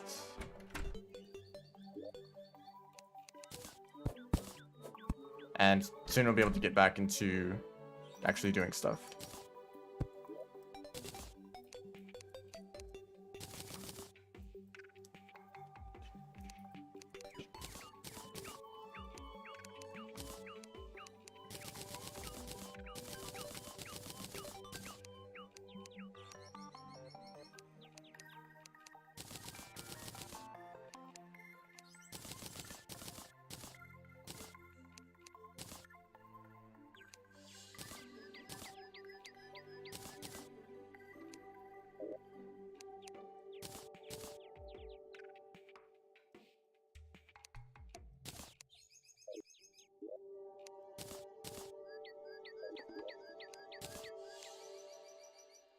Okay, I think that's mostly everything. Just have to go back and get this last chest, which has a ton of stuff in it, of course.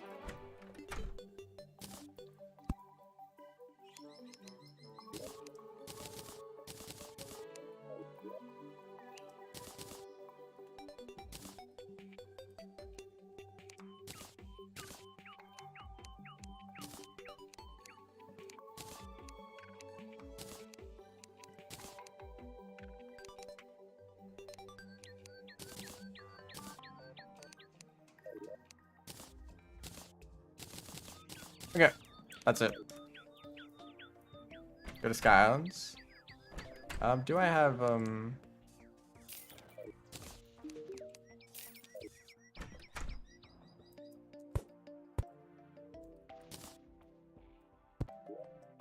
think I put, well no, I should have picked all this up. Do I have a gravitation potion? No. I usually like to wait, because then it takes way too long.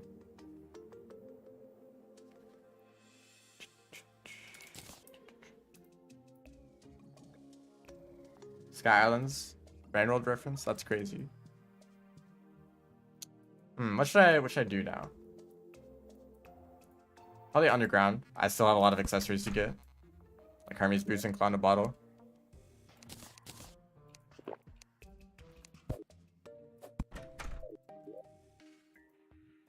So I'll just have to like dig down from there.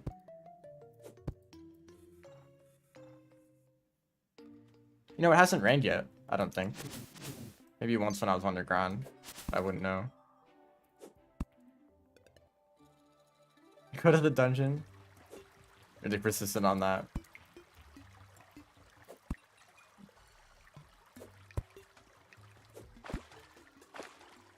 Demolitionist.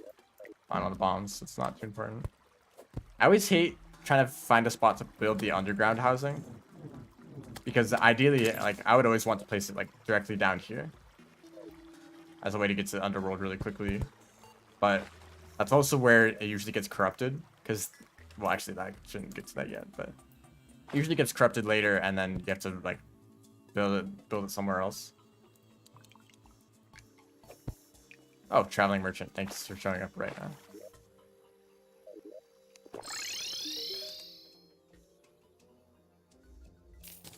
How much money do I have?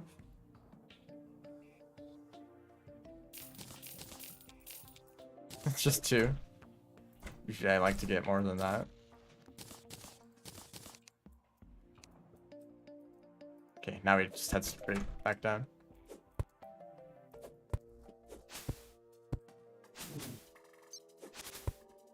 I do like getting a DPS meter now. I like to have that.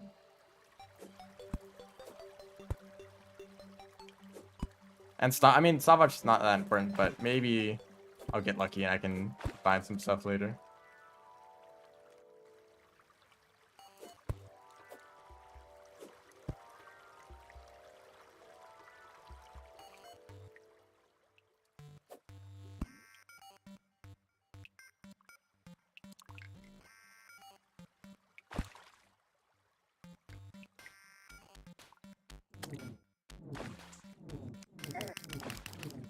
That does not do much damage at all. I think right here is where I will want to dig down. Yeah.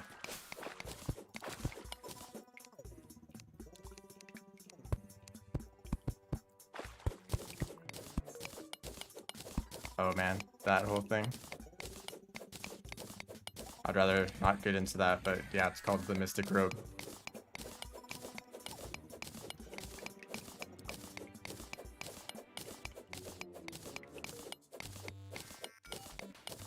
Oh yeah, mining potion.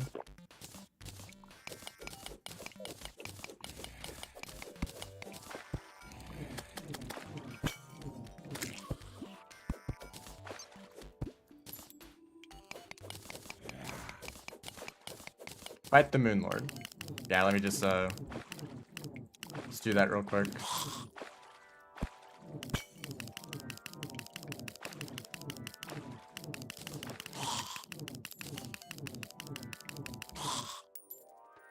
How Having the robe is nice though. So I can actually use this weapon for a while. But well.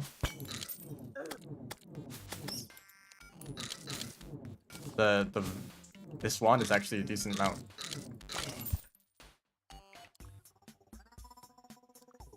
A decent amount stronger. Ignore the life crystal. Was there a life crystal?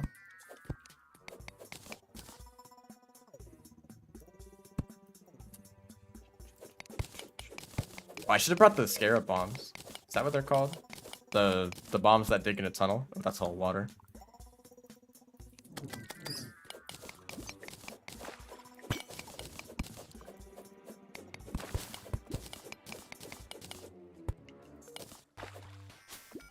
There's a chest. That's mainly what I'm looking for.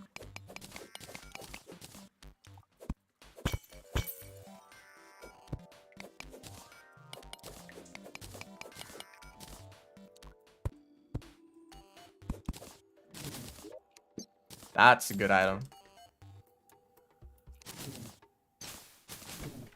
I don't have a melee weapon. I guess I can use the hammer. Oh, this is a really good find. Also, that's another good find. These... Can't tell what these are.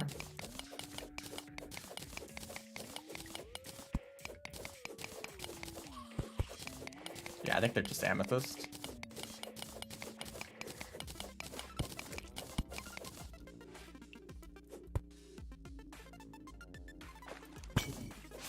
Now we're in the mushroom zone.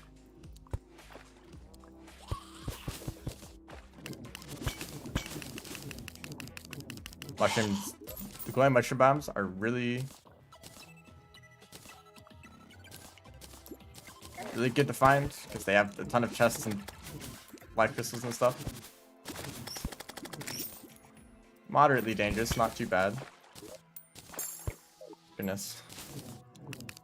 Not really paying attention. Okay. That keeps showing up. Rally. That's a very funny game.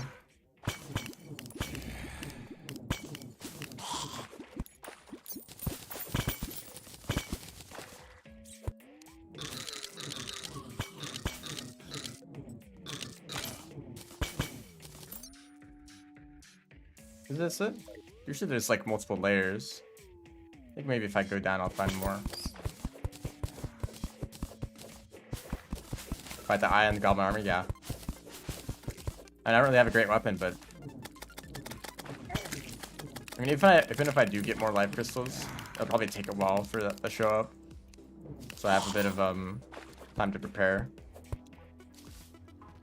Yeah, I actually don't think that was a very big biome. That looks important. Also diamond.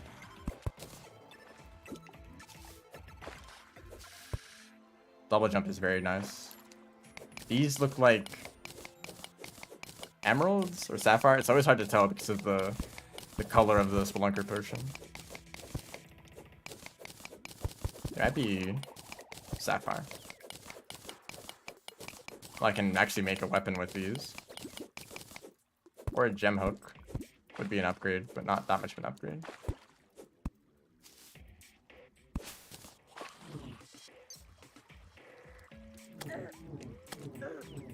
Please.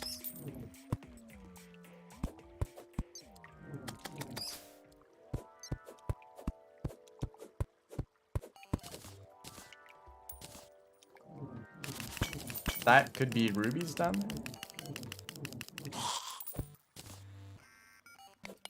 Which would be very good. And a chest. By Trolley Merchant.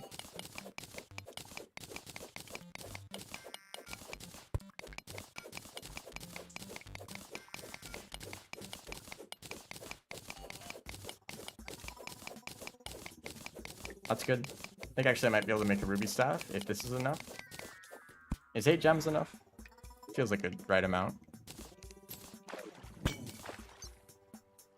Nothing else over here.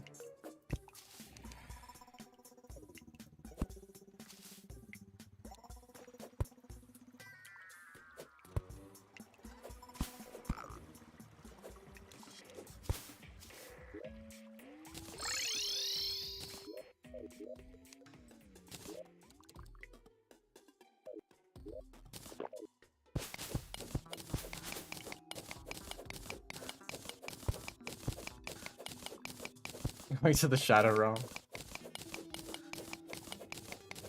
Which boss is the best thing? I like boss 2. So twins and wall of flesh. What is a life crystal?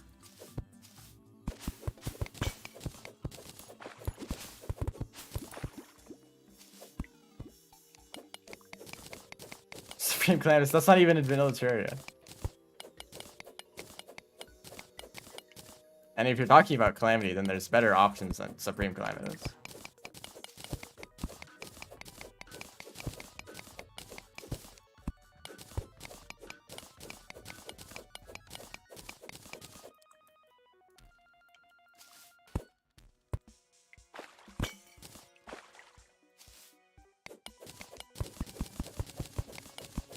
Yaron, that's better. Okay, there's some good things in here. Fortunately, I might just have to mine like this. Get to everything.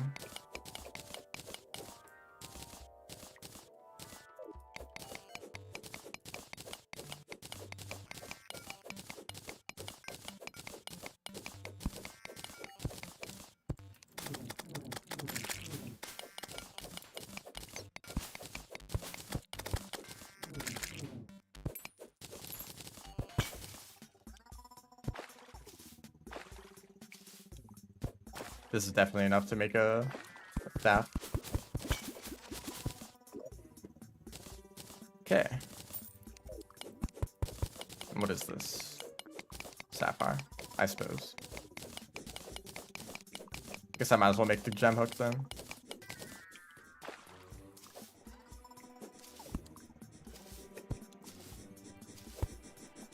Nothing else up here. Do we just dig straight down?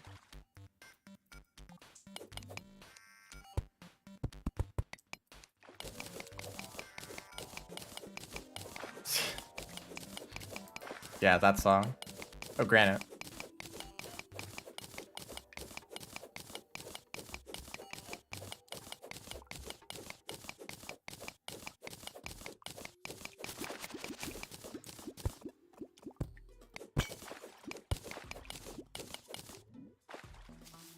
Yep, this is why granite's good. All these life crystals. At which point, I think if I can make the ruby staff, then I'm prepared for Life Cthulhu. Although I don't have Hermes boost yet. Okay, please stop.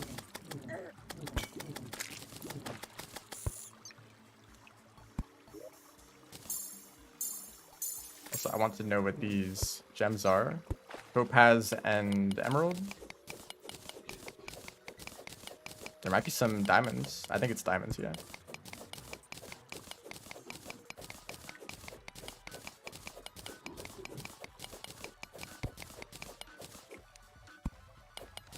Oh, it is all diamonds. Actually, that's really good.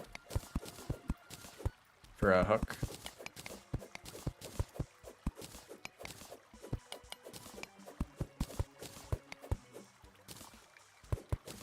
Yep, that's definitely enough.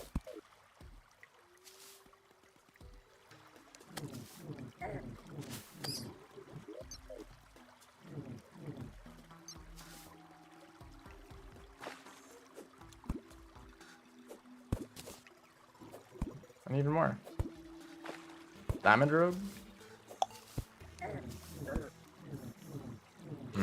didn't think about that. But I kind of really like the diamond hook.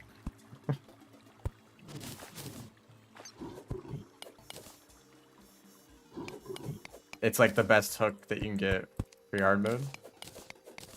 I guess there's the jungle one. I don't know if that's better in terms of just like length.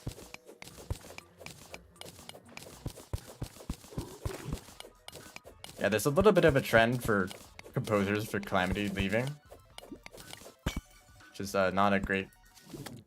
Okay, there's one last chest over there. Ivy Whip is better. I don't really care about making that though. Actually, I guess if I go to the jungle to get like jungle armor, then I'll probably have extra stuff for the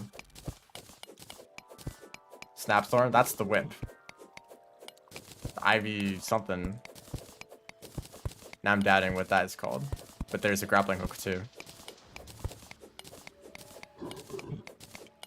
That you can make from jungle items. And speaking of the jungle, we're here now. Because this is where we are in the world. Just above the, or just below the jungle.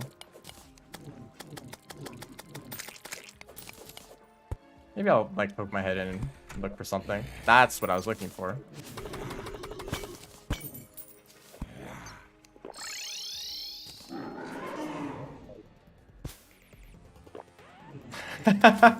I should not have done that. Oh, let's go, dude. I'm out of mana. I should have thought about mana before I did this. Oh, mana star.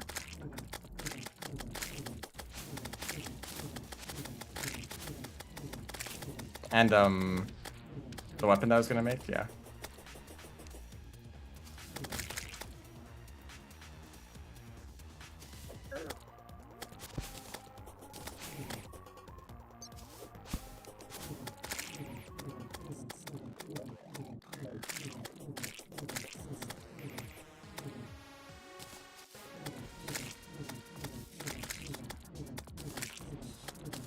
It's not very strong.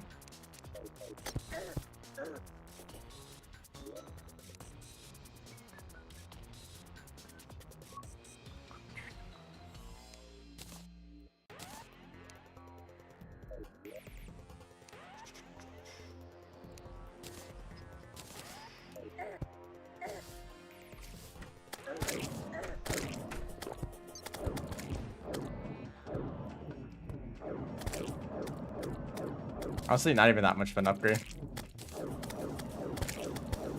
Unless it hits twice.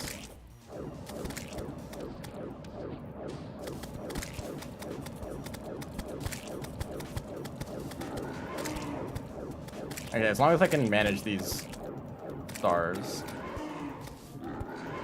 I'll be good for being able to shoot consistently as I pick up like 10 of them immediately.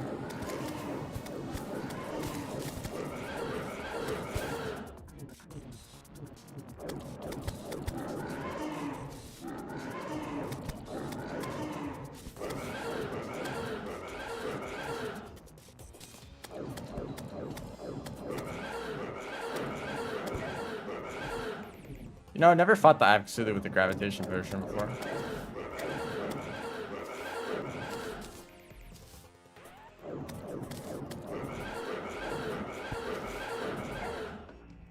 Or it's a bit dark.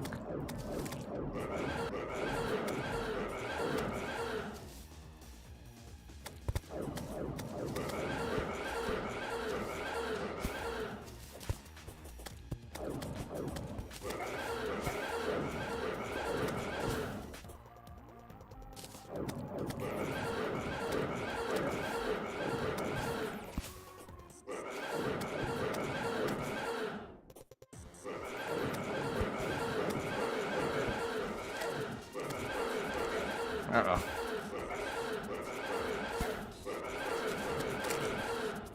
Alright. Well, this is still active. Maybe we'll be lucky.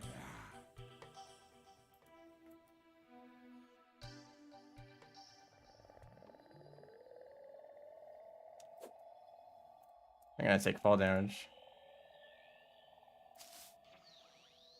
Alright, no... Sky Island. Alright, that was fun.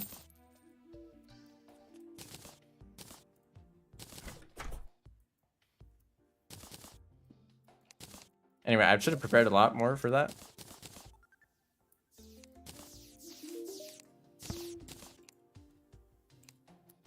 Like finding a better solution for mana. This isn't actually that much of an upgrade. I don't think I would be making that.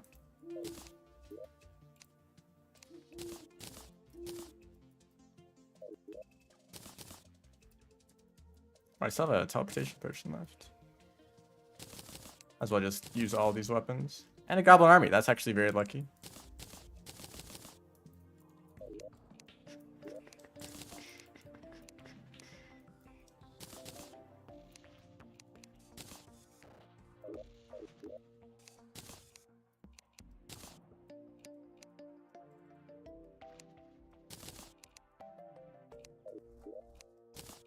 Alright. Clouds negate fall damage. Really?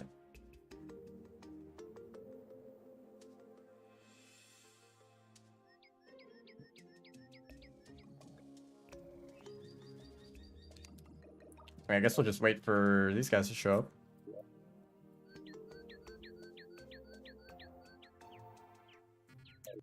I think I would want to cover these doors. Although that probably just means that the... Well, that's not too big of a problem.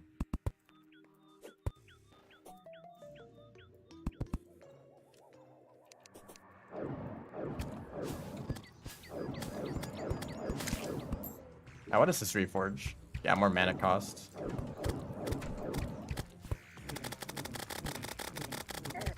Okay. Yeah, every single one you jump.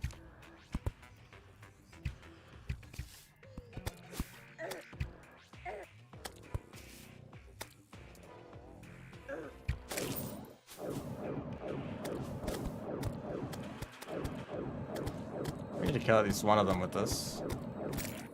Yeah, that's good.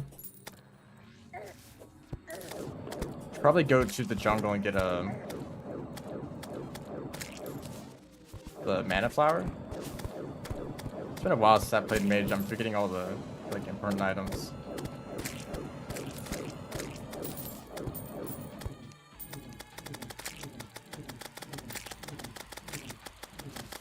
Now the Vilethorn probably isn't as strong. It actually uses a similar amount of mana. It's probably better against like big groups of enemies where the unlimited pierce actually makes a difference. It's gonna only hit 2 enemies.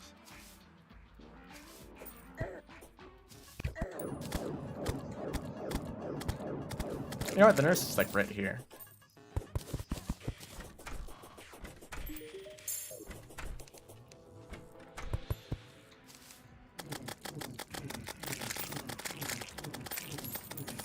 Now, I got lucky with the goblin armor here. So I actually do want to fight one. But sometimes it can take a very long time for goblin army to show up. It can just kind of be RNG. And it's annoying when you really want to get the goblin tinker and you're just not lucky enough. So then you have to like go to the edge of the world and farm goblin scouts and it takes forever. Oh, didn't even mean to do that. Also, I'd like to check something.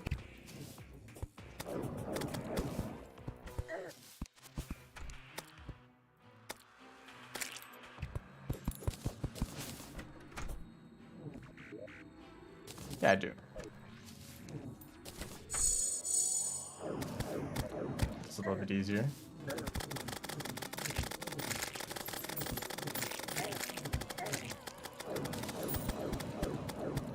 This is taking a while. The limited mana not really helping.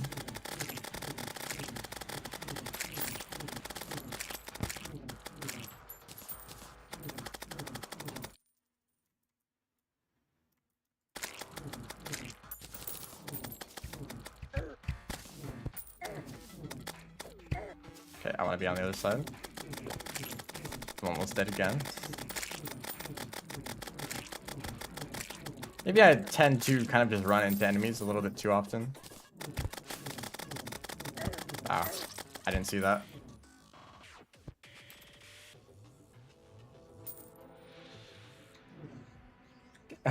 Are you gonna go through every single boss?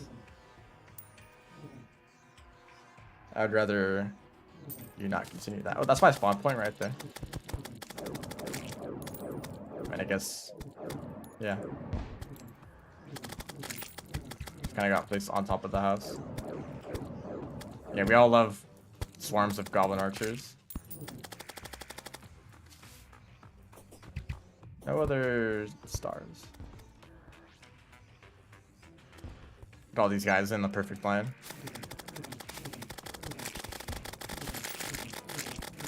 Maybe I should let the NPCs help out a bit more. The demolitions, they're pretty good.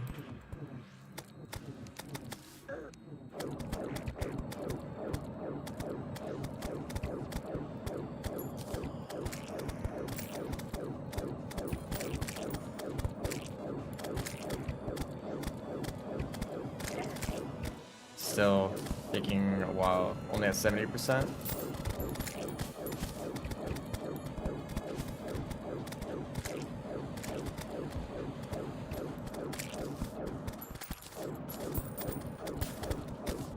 And then after this, I get to wander around underground and look for a specific goblin.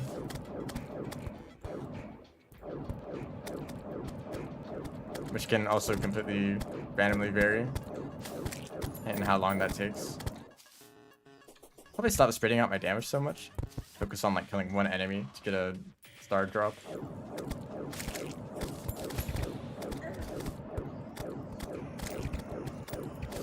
Oh, clam tea. Okay, I get it now.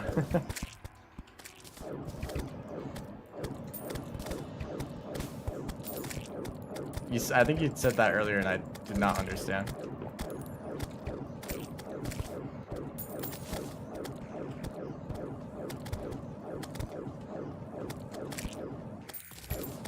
Okay, we're almost done with this.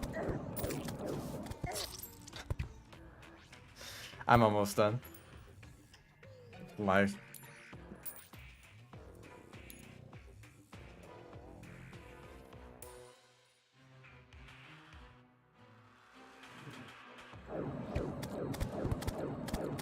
My defense is not that high right now.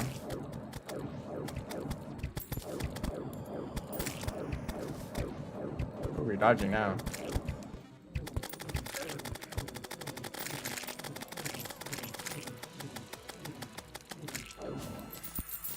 Okay. Events are fun. Depends. And usually the later game events are better, just because of the more variety, but with Goblin Army, it's pretty much just a swarm of enemies. It kind of takes a while, but I had better like AoE options, which I kind of do. I mean, maybe Mage is the best class for this. It's like, what else would you have with the other classes? Maybe like just your arrows, but you definitely wouldn't have enough for the whole event. So from here, I suppose it's like I'd want to find the goblin, but I think I actually want to look a bit more underground.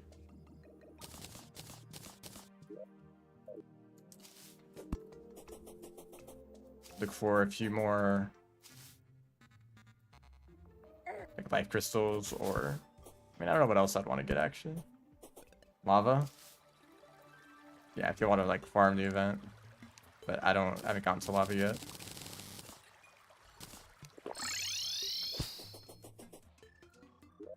See if I can make any potions.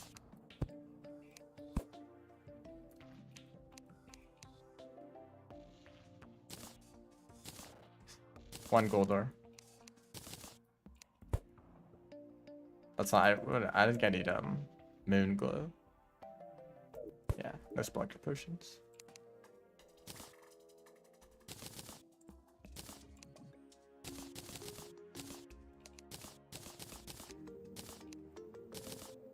Okay. Or do I have a mining potion? One more splunker, one more mining. And the bombs. Yeah. Alright. Now we're ready. Lava solves all your problems. It kind of causes a few problems too. And it's kind of like way down there. I haven't gotten to that point yet.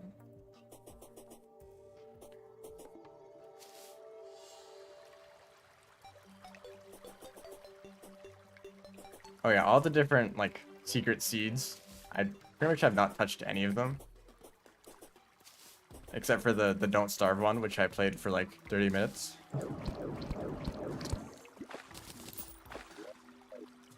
So I mean I know a little bit about them, but not nearly as much as the base game. I'm also not like really interested in trying them either. I guess I should drink the Spelunker potion and just kind of look across the areas that I've already uncovered. And maybe there'll be something. Actually, I could look at this like life crystal nearby somewhere here. So above me.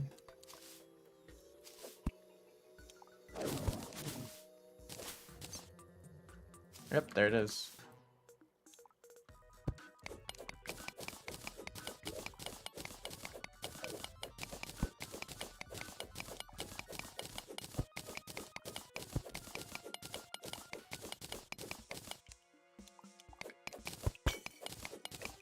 Yeah, you can find the shimmer based on like some like random things.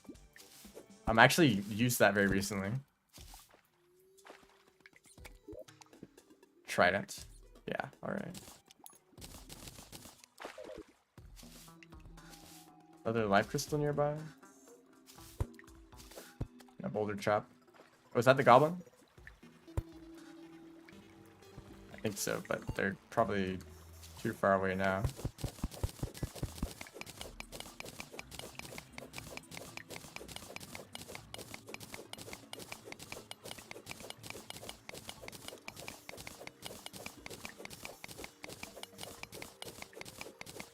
Alright, select that's made you annoyed enough to throw them into a death pit.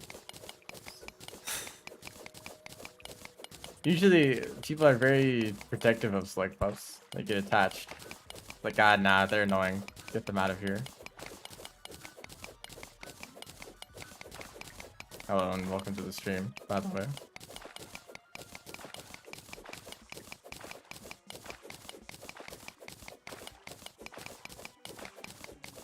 So what exactly is over here?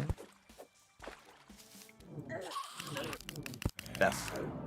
It's over here. So, goblin. No goblin. I would like to have a hunter potion. Maybe I should have brought one if I had one. You know, would have also been nice if I had a gravitation potion. Could go explore the Sky Islands. I suppose.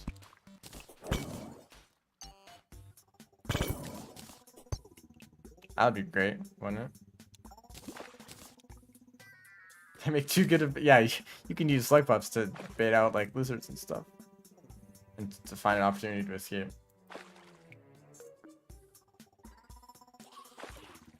I very rarely play the campaigns where slug pups even show up, so I don't have much experience with them. But they're usually not that bad. If you have one slug pup, you can keep them on your back, and that's it. Oh yeah, the metal detector. I'll be looking at that. So the life crystal is below me at this point.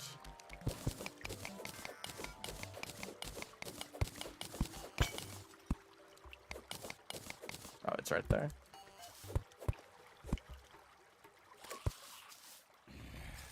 I'm also looking for the goblin, but I don't see them. I would really like the rare life form detector. That's what the item's called.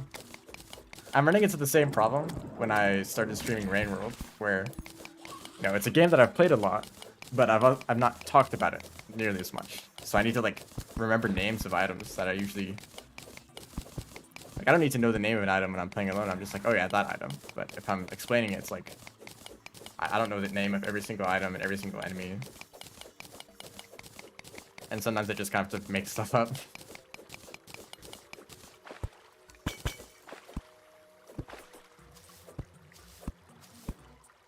Life form analyzer. You know, the thing that like tells you if there's a rare enemy nearby, which includes like the goblin.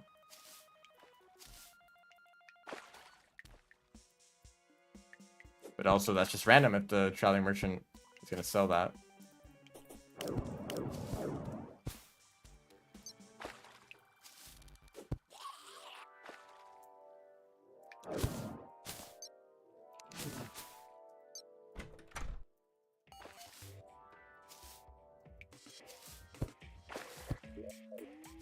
Gone over here yet.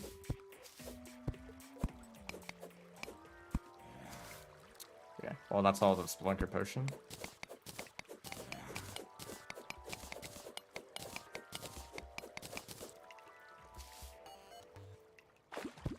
Actually, I don't even think I need Demonite at all. Like, I'll get some from the bosses and then like make a pickaxe and that's it.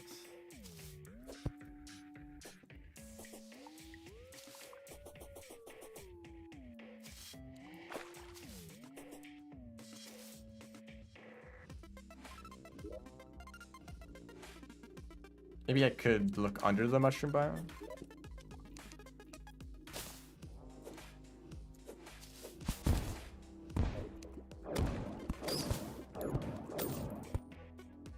Oh, hello. Now, something that I've done recently is just build a house for him, like, right here. He does like the underground. Please go over here. Please walk this way. Okay, I guess that works. Thank you, Slime. Because there's a pretty significant difference between being completely, like, without a house. Going from, like, without a house to being in a house makes a big difference. That's what I'm trying to say. Grapple worms do not work if you have 2 pups.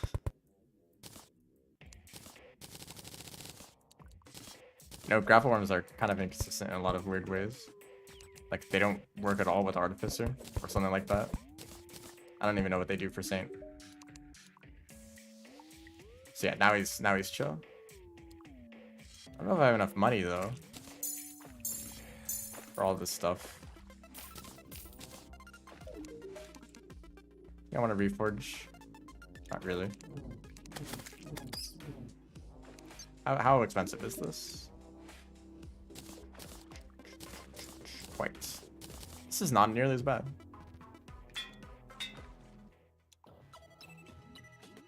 I suppose. It's better than the, like, lower or the higher mana cost. So now, do...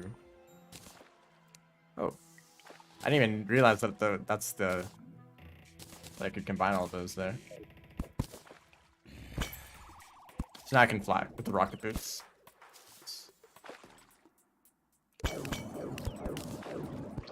Whoa. Okay, well that's pretty much all I wanted to get. Do you sell the pylon for... No, not yet. Maybe I'll build another house and get like some other NPC, although I don't know what NPC I would want to bring down here for the best like happiness.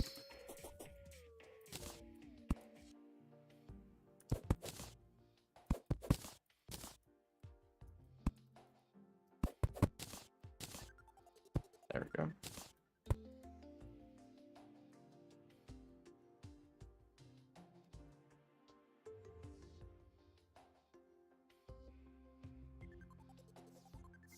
The one in your hand collides with the worm. So the literally like holding onto a slug up interferes with the grapple worm. It's not just like it doesn't work at all. That's interesting.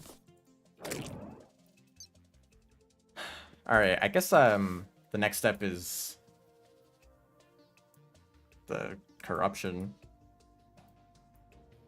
Which probably means that I want to find a way to get here faster. So maybe I should make like a desert.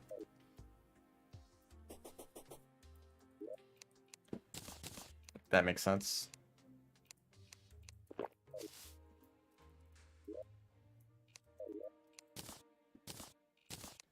some items away real quick. Alright. Now we walk for quite a far distance. We're a lot faster than last time though.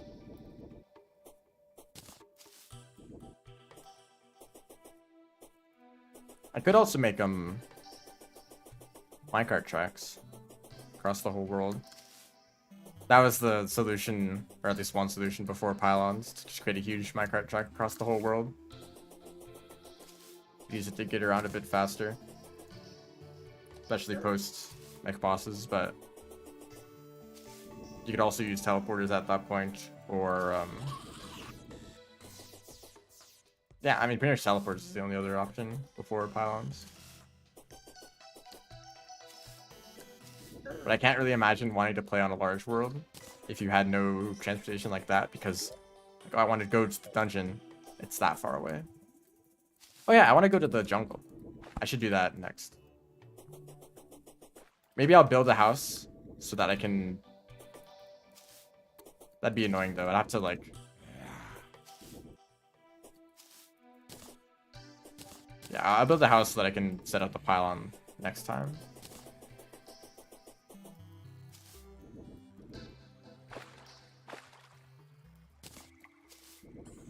Royal Jelly meta?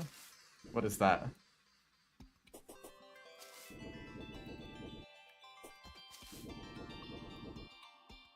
You're playing every campaign as monk.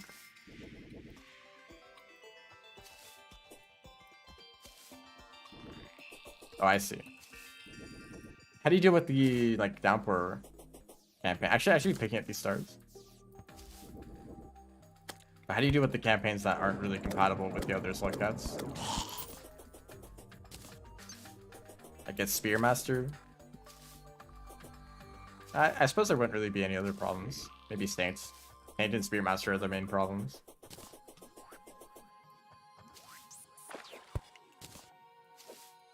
Oh yeah, I got a much better grappling hook now.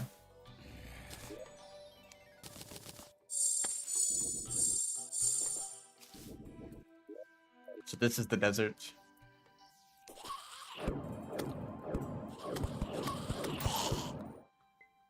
Which I'm going to make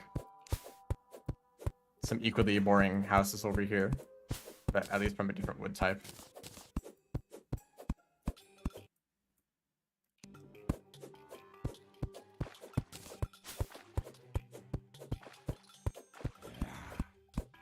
Of course, I have to do this during the night.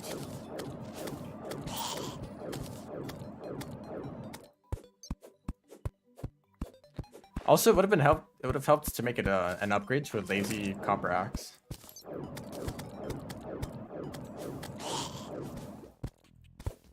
Yeah, getting like past Rubicon. That's the main problem. Everything else you could probably do as long as you did it in the right order, because you can get stuck in some areas.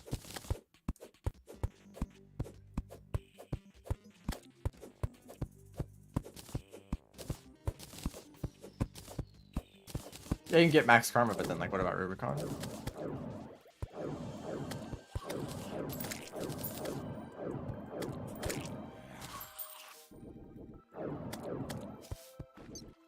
So I'll build it right here. Please. Actually, I can just deal with this like this. Clear out this side too.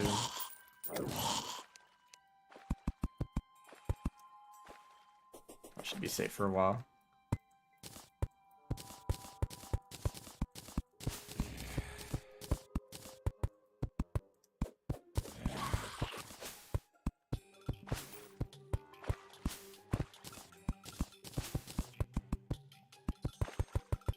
Look at this incredibly innovative design.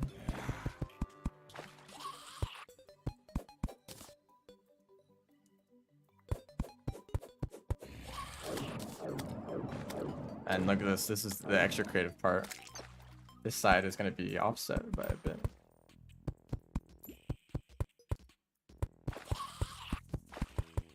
Wow, dude, look at that.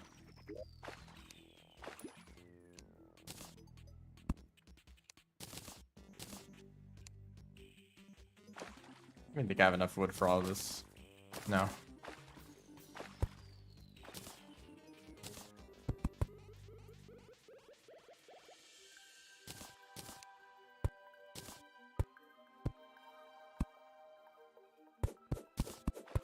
Yeah, also regrow some of these. Beautiful architecture, thank you. If you go to Rubicon, if you try to get into Rubicon without max karma, it just loops you back to the top of the screen. I have tried very hard to get past that. Yeah, like even if you can navigate Rubicon, it's the Guardians that are the main roadblocks.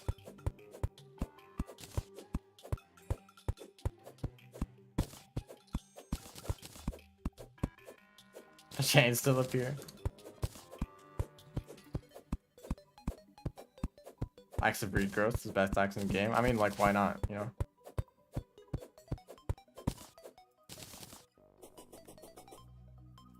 Like, even if other axes are faster, you might still save time by not having to replant them if you do want to. If you don't care about that, then I guess it isn't the best.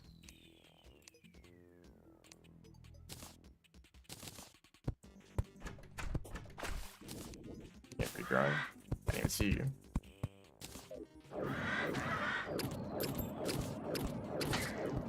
And lava. Or bombs. Speedrunners use bombs.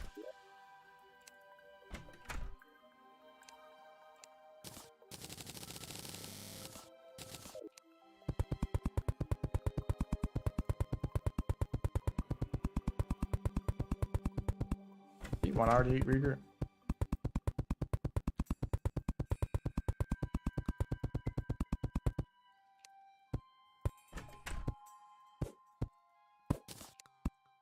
Nope, just didn't want it to be damaged.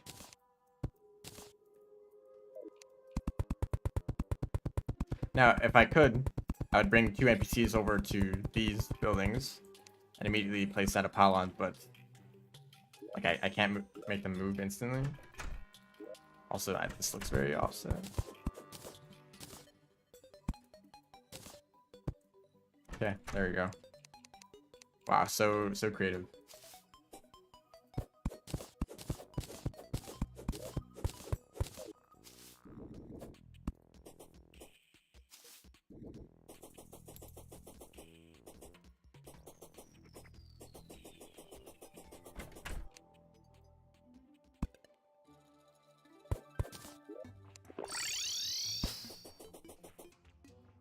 I guess I should have changed the housing around. But I can do that when it's night.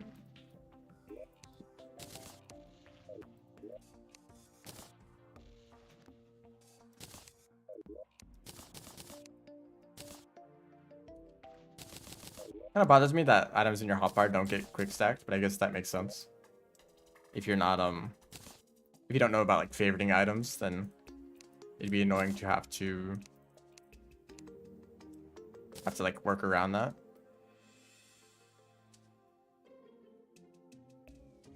So you basically just like play as Monk for most of it, and then whenever you need to just switch over to the right character that fits. And I guess that's like kind of the obvious solution. Sorry about that.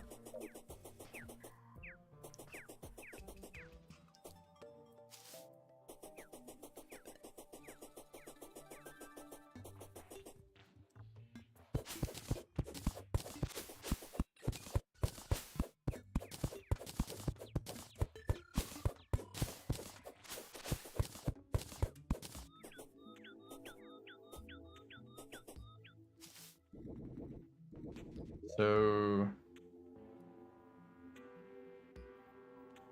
yeah, we're to the jungle now, so we're just walking in the other direction.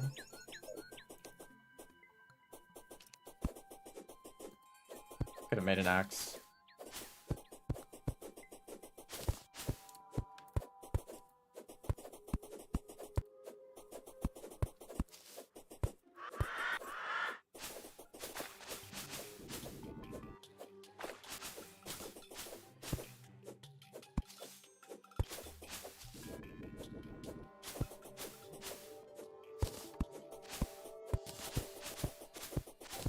There you go.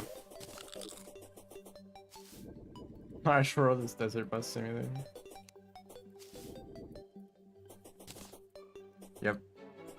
I would not want to play on a large world without these pylons. I mean, of course, it is taking a while to get it all set up.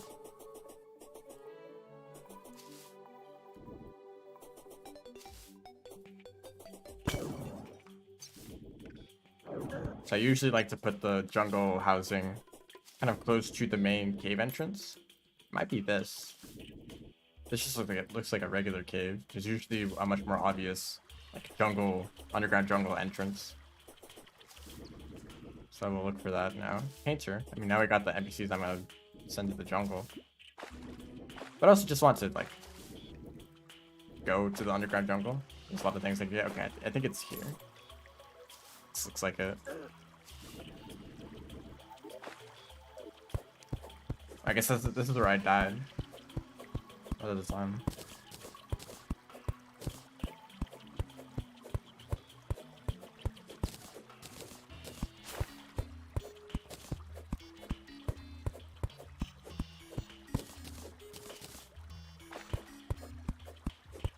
Having more compact loots? I don't know what you mean by that, because I think like the distribution of items is usually pretty consistent, regardless of world size. But I don't like that smaller worlds have a chance of, or have a much higher chance of biomes overlapping in weird ways. Like the forest area that you start in, I mean, it's probably too big here. Like the forest goes from like in this desert all the way over to this snow biome. This whole thing is just forest. That's probably too big. But I like the forest in the early game because the underground areas there are usually the most manageable. If you are in a small world, there's a chance that like there's a desert on one side and snow on the other side, and there's no regular underground at all.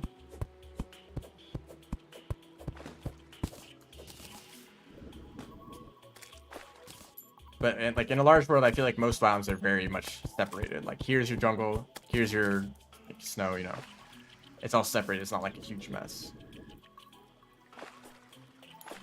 And there can be problems where like your corruption interferes with your jungle, or your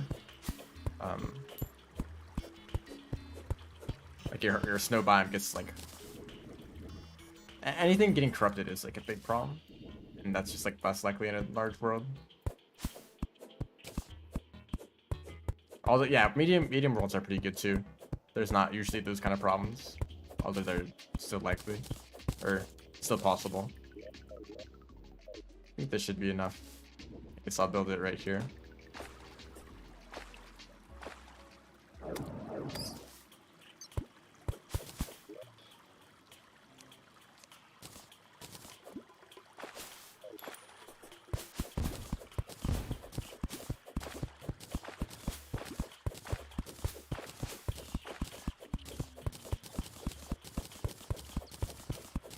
But I actually decided to play on a large world because of my goals for these streams.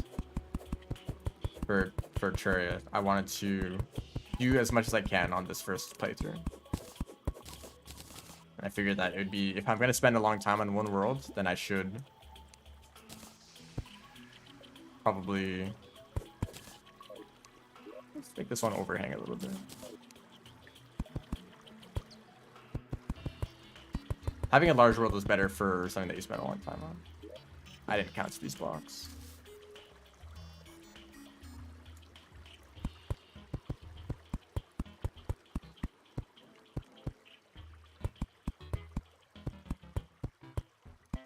I didn't count those right at all.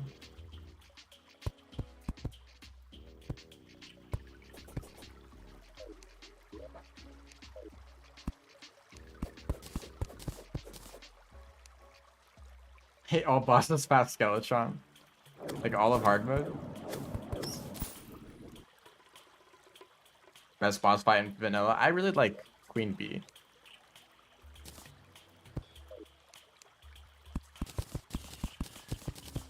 And twins. Twins are pretty good.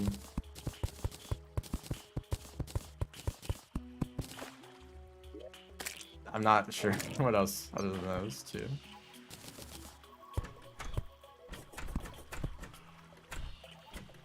I'm not really a fan of a lot of the later game bosses, because I feel like they kind of become like bullet spam. I'll get to that later. I think most of the early game bosses are pretty good.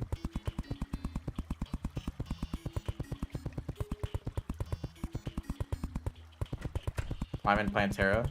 Plantera would be a much better fight if there's more space in the jungle. I'm not sure if there's a good solution to that. Whenever I fight Plantera, I spend like 2 hours building an arena. And I guess you don't have to build an arena, but the fight is real annoying otherwise.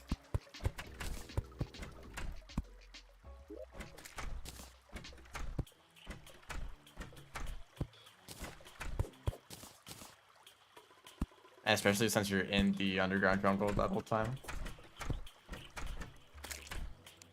It's like a very fun place to be.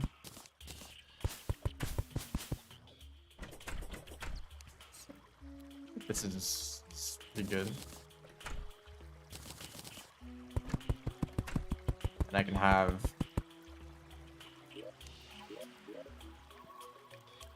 Painter. I don't want you in here. Well, I guess they're gonna drown. These two NPCs here, and we'll head down.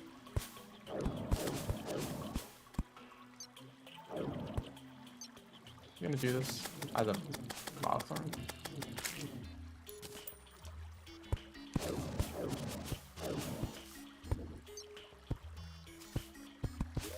I have these. Okay, they're dead now. That is an upgrade. So, underground jungle. It's a good sign already. Circle sim. And rage bosses, no. I haven't practiced this.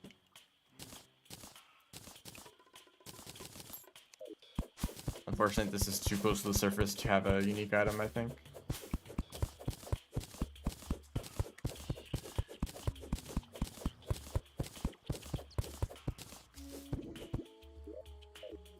Maybe there's like some more open space. There's something over here. Playing Terraria? I am. Good observation.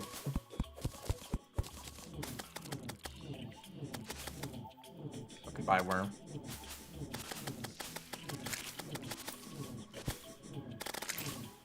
They kind of get melted by the Valthorn.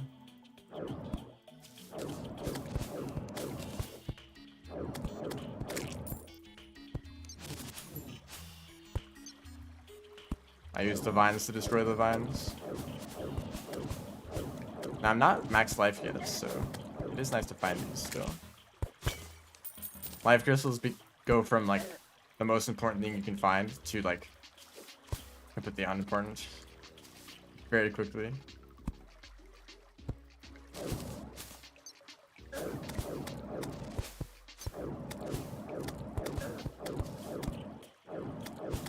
Jungle armor, yes, I'll also try to get that. I don't know how to make it, but I know it's just a bunch of random jungle items, so like stingers and the spores. So I'll just this back. Please stop.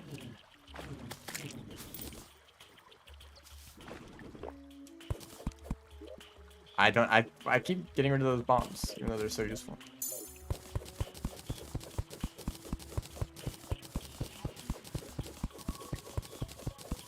And vines, yeah. Just like all the items that you end up getting anyway, as long as you spend some time in the underground jungle.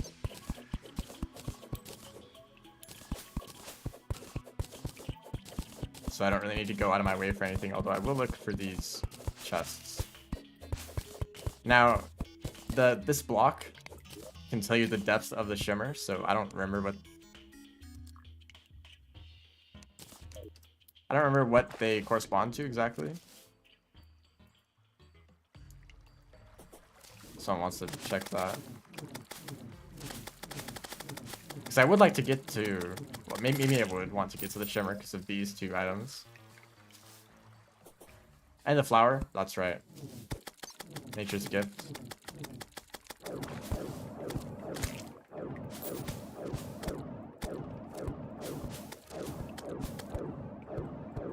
Fishing simulator. I don't think I want to do any fishing. Unless I'm like incredibly unlucky with some specific item, I might do fishing off screen, and that's it. Honestly, this would probably be a good idea. In that slot. Wow. Also Blood Moon, I didn't even mention it, but I don't think it really has an effect if I'm underground. I guess like higher spawn rates are kind of fine because I need to kill enemies anyway.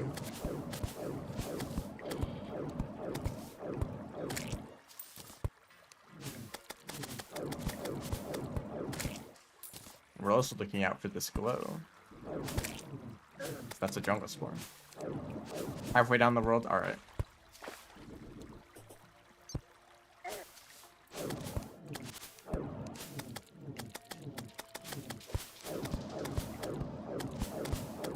Now this weapon is alright, but I would like an upgrade.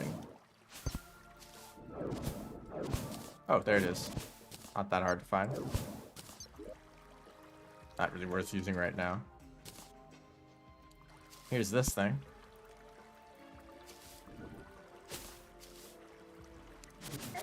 Good to find that early, instead of having to... I mean, in a large world, that's pretty lucky, actually. So I've had some bad experiences trying to find the jungle temple. And you feel like you've searched the entire world, and you still haven't found it.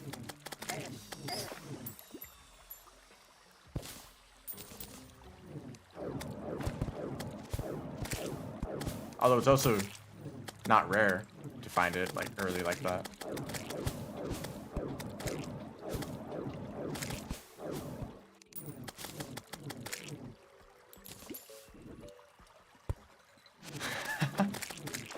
Do one fishing streams that just so that you can skip it.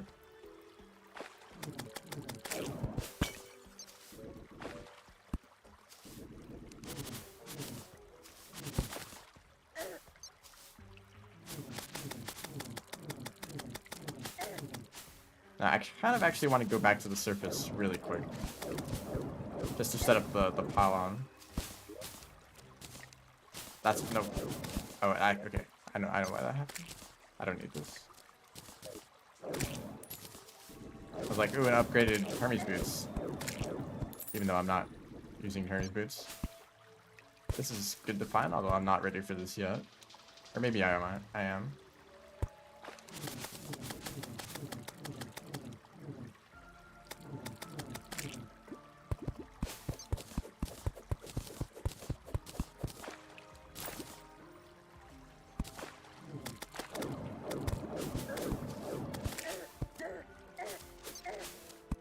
Yep. Yeah, you know.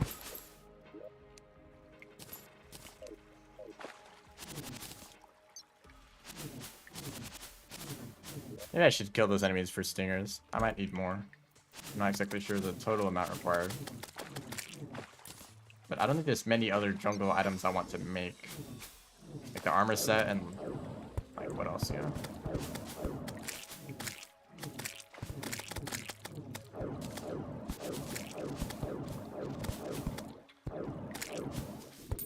Okay, wow. If I got very lucky, I could get a new armor set. I don't know if this is an upgrade. Actually, I think it is. 4 defense and 2 defense. So it's higher defense. And a higher max. Okay, it is worth it.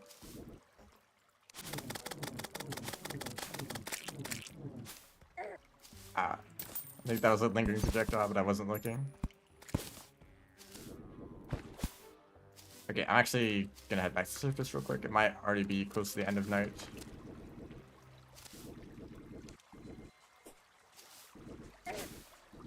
So it's going to be much faster to do it right now than to walk all the way back to the jungle next time. Please.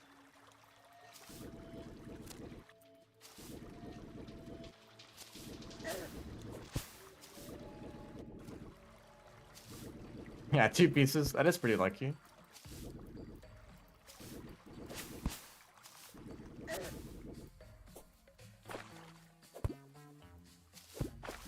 Although, can I get a 3rd piece? That's my next question.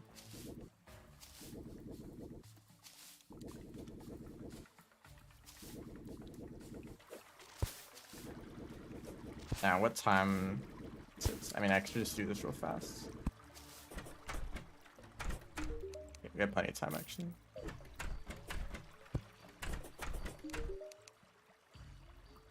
If there's any other items I want to get.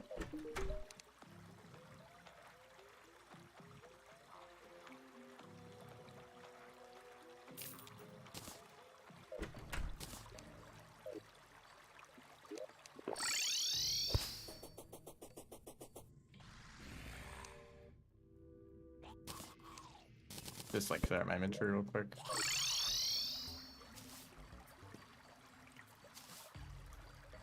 Spend 3 hours grinding for the last piece. Yeah, the moment you actually want the item, you're not gonna get it.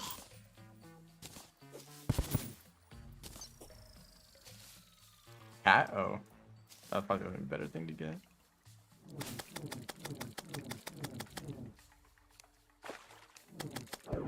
Maybe a mistake to be in here. We're good. How many vines I got? That seems like plenty, honestly. And what other items would I even want to get from Jungle Shrines? Oh, the Anklet of the Wind. That's probably the big one.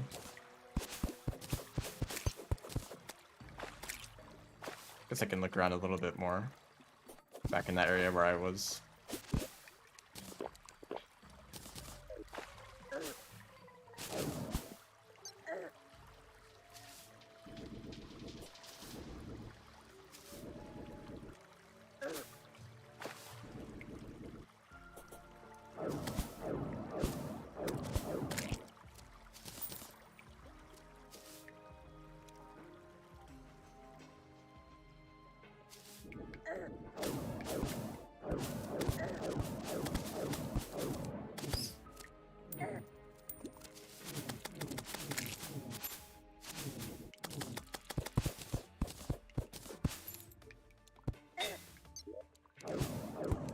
Okay, well that's not really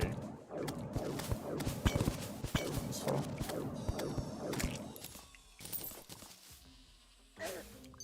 Marbles down here. That's all flooded.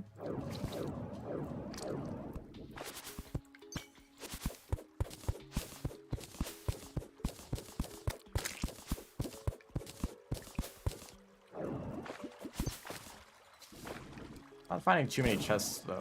A lot of nature's gifts. We didn't really need to worry about that at all.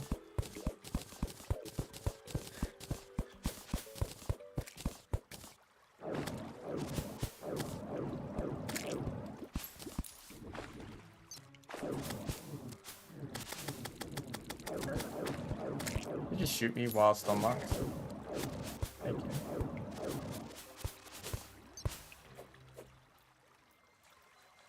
Oh, it's always fun when in an area like this. It's like a good Plantera arena. There's a chest.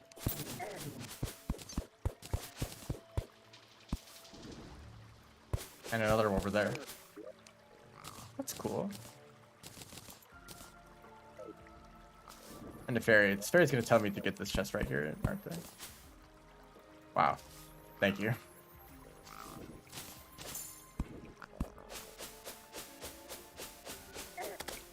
Could have at least gone to this one that I haven't been to before.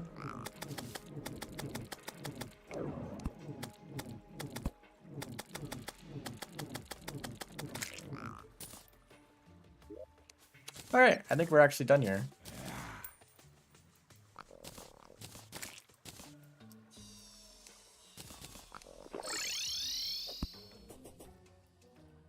Okay, now it's inventory sorting simulator.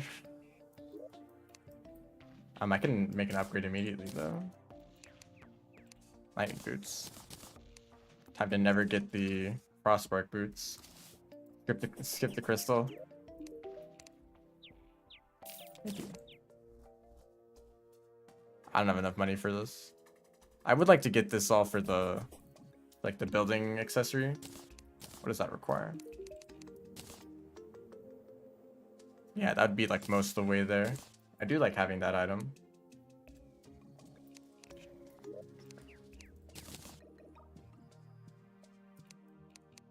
I did have a potion. So all these items go in here.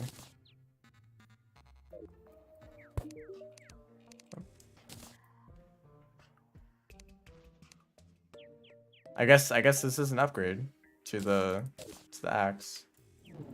I'll probably make that after the armor. Make sure I have enough for everything. I think these aren't that bad to make.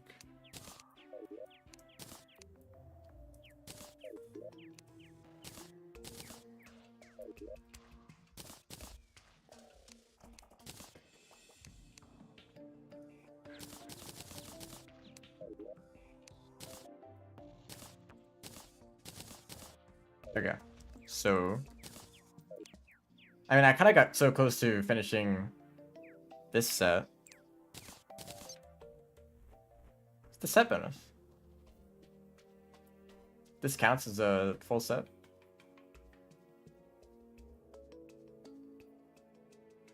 Or do these count as the same armor? Max mana, increased magic, crit chance. Okay. So I guess that's nice to have this early. Also, I have an extra accessory slot, which actually that was one of these. And I guess I don't really need that. I don't know if I have any good accessories to replace that with. Not really. Actually, would probably be better. And I guess this set, mana flower. I don't even remember how to make that.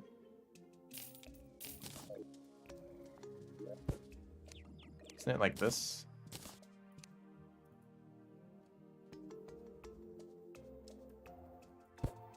No. Oh wait, I have the item in here. Yeah, I did remember correctly.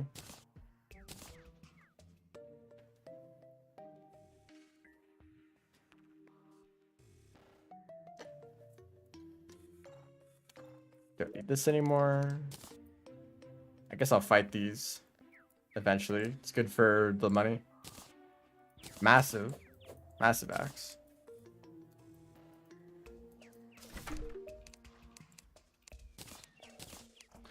Oh, and then void bag. Okay, I do have enough for that, so I guess I'll save all of these.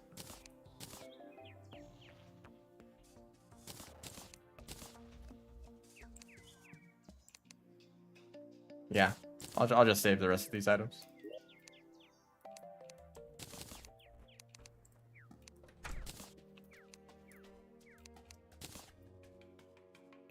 All right.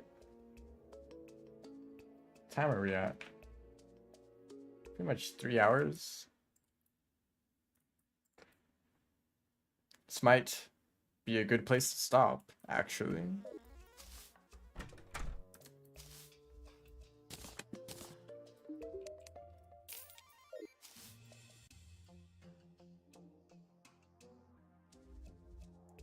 Thinking if there's anything else that I would want to get done right now.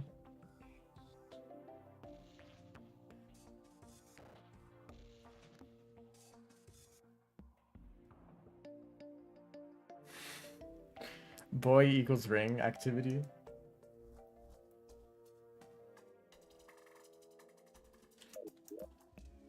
So we got mostly like some decent starting magic weapons and this set. Plus this. I mean, I would have to get a bunch of mana potions. Like, very cheap. King Slime.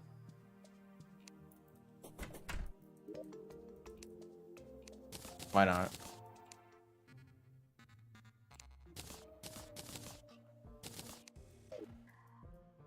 Although the nearest demon altar, surely there's one like down here, right?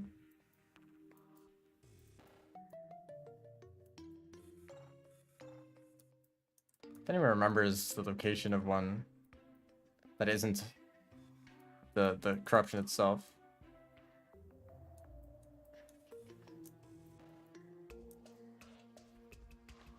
Maybe over here.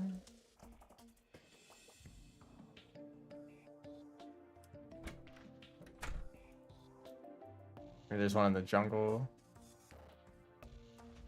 I should probably like take note of like where demon altars are for when I actually need them.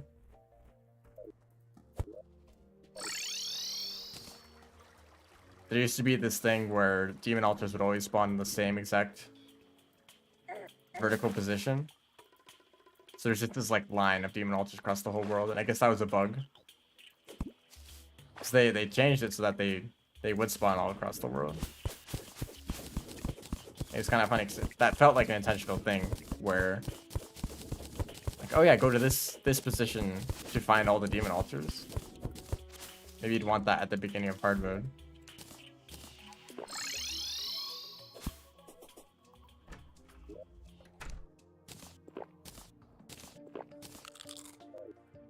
Alright, let's fight this boss to end the stream.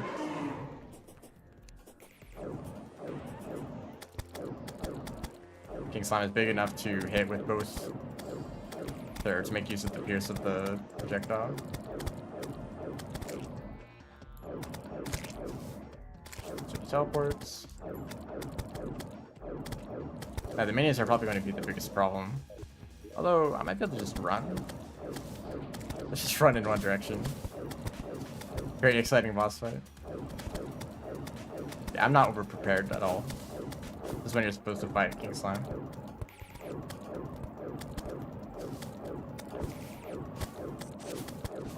But is there really a good time to fight King Slime? Because they don't really drop any good equipment. It's like mostly just random things. And maybe the ninja armor is like decent sometimes.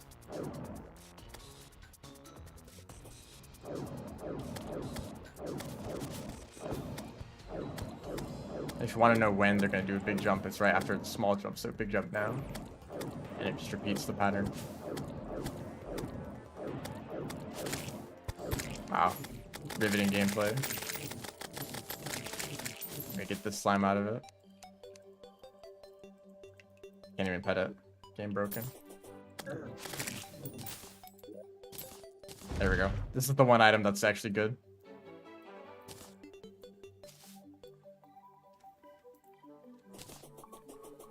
Alright, well that's the end of the stream. I'm glad that a bunch of you are excited for Terraria, even though I normally do Rain World. I'm still gonna be probably mostly playing Rain World. It depends on how many ideas I have. It's much easier to do Terraria streams because I can just say I'm playing Terraria and this is it, you know. This is the stream. As for Rain World, I usually have to come up with some sort of unique idea for every single stream, or just do like another one of the same speedruns that I've already done like 10 times. So as long as I continue to have ideas for Rain World, I will be doing that. But you know, Terraria will probably now be a thing here and there.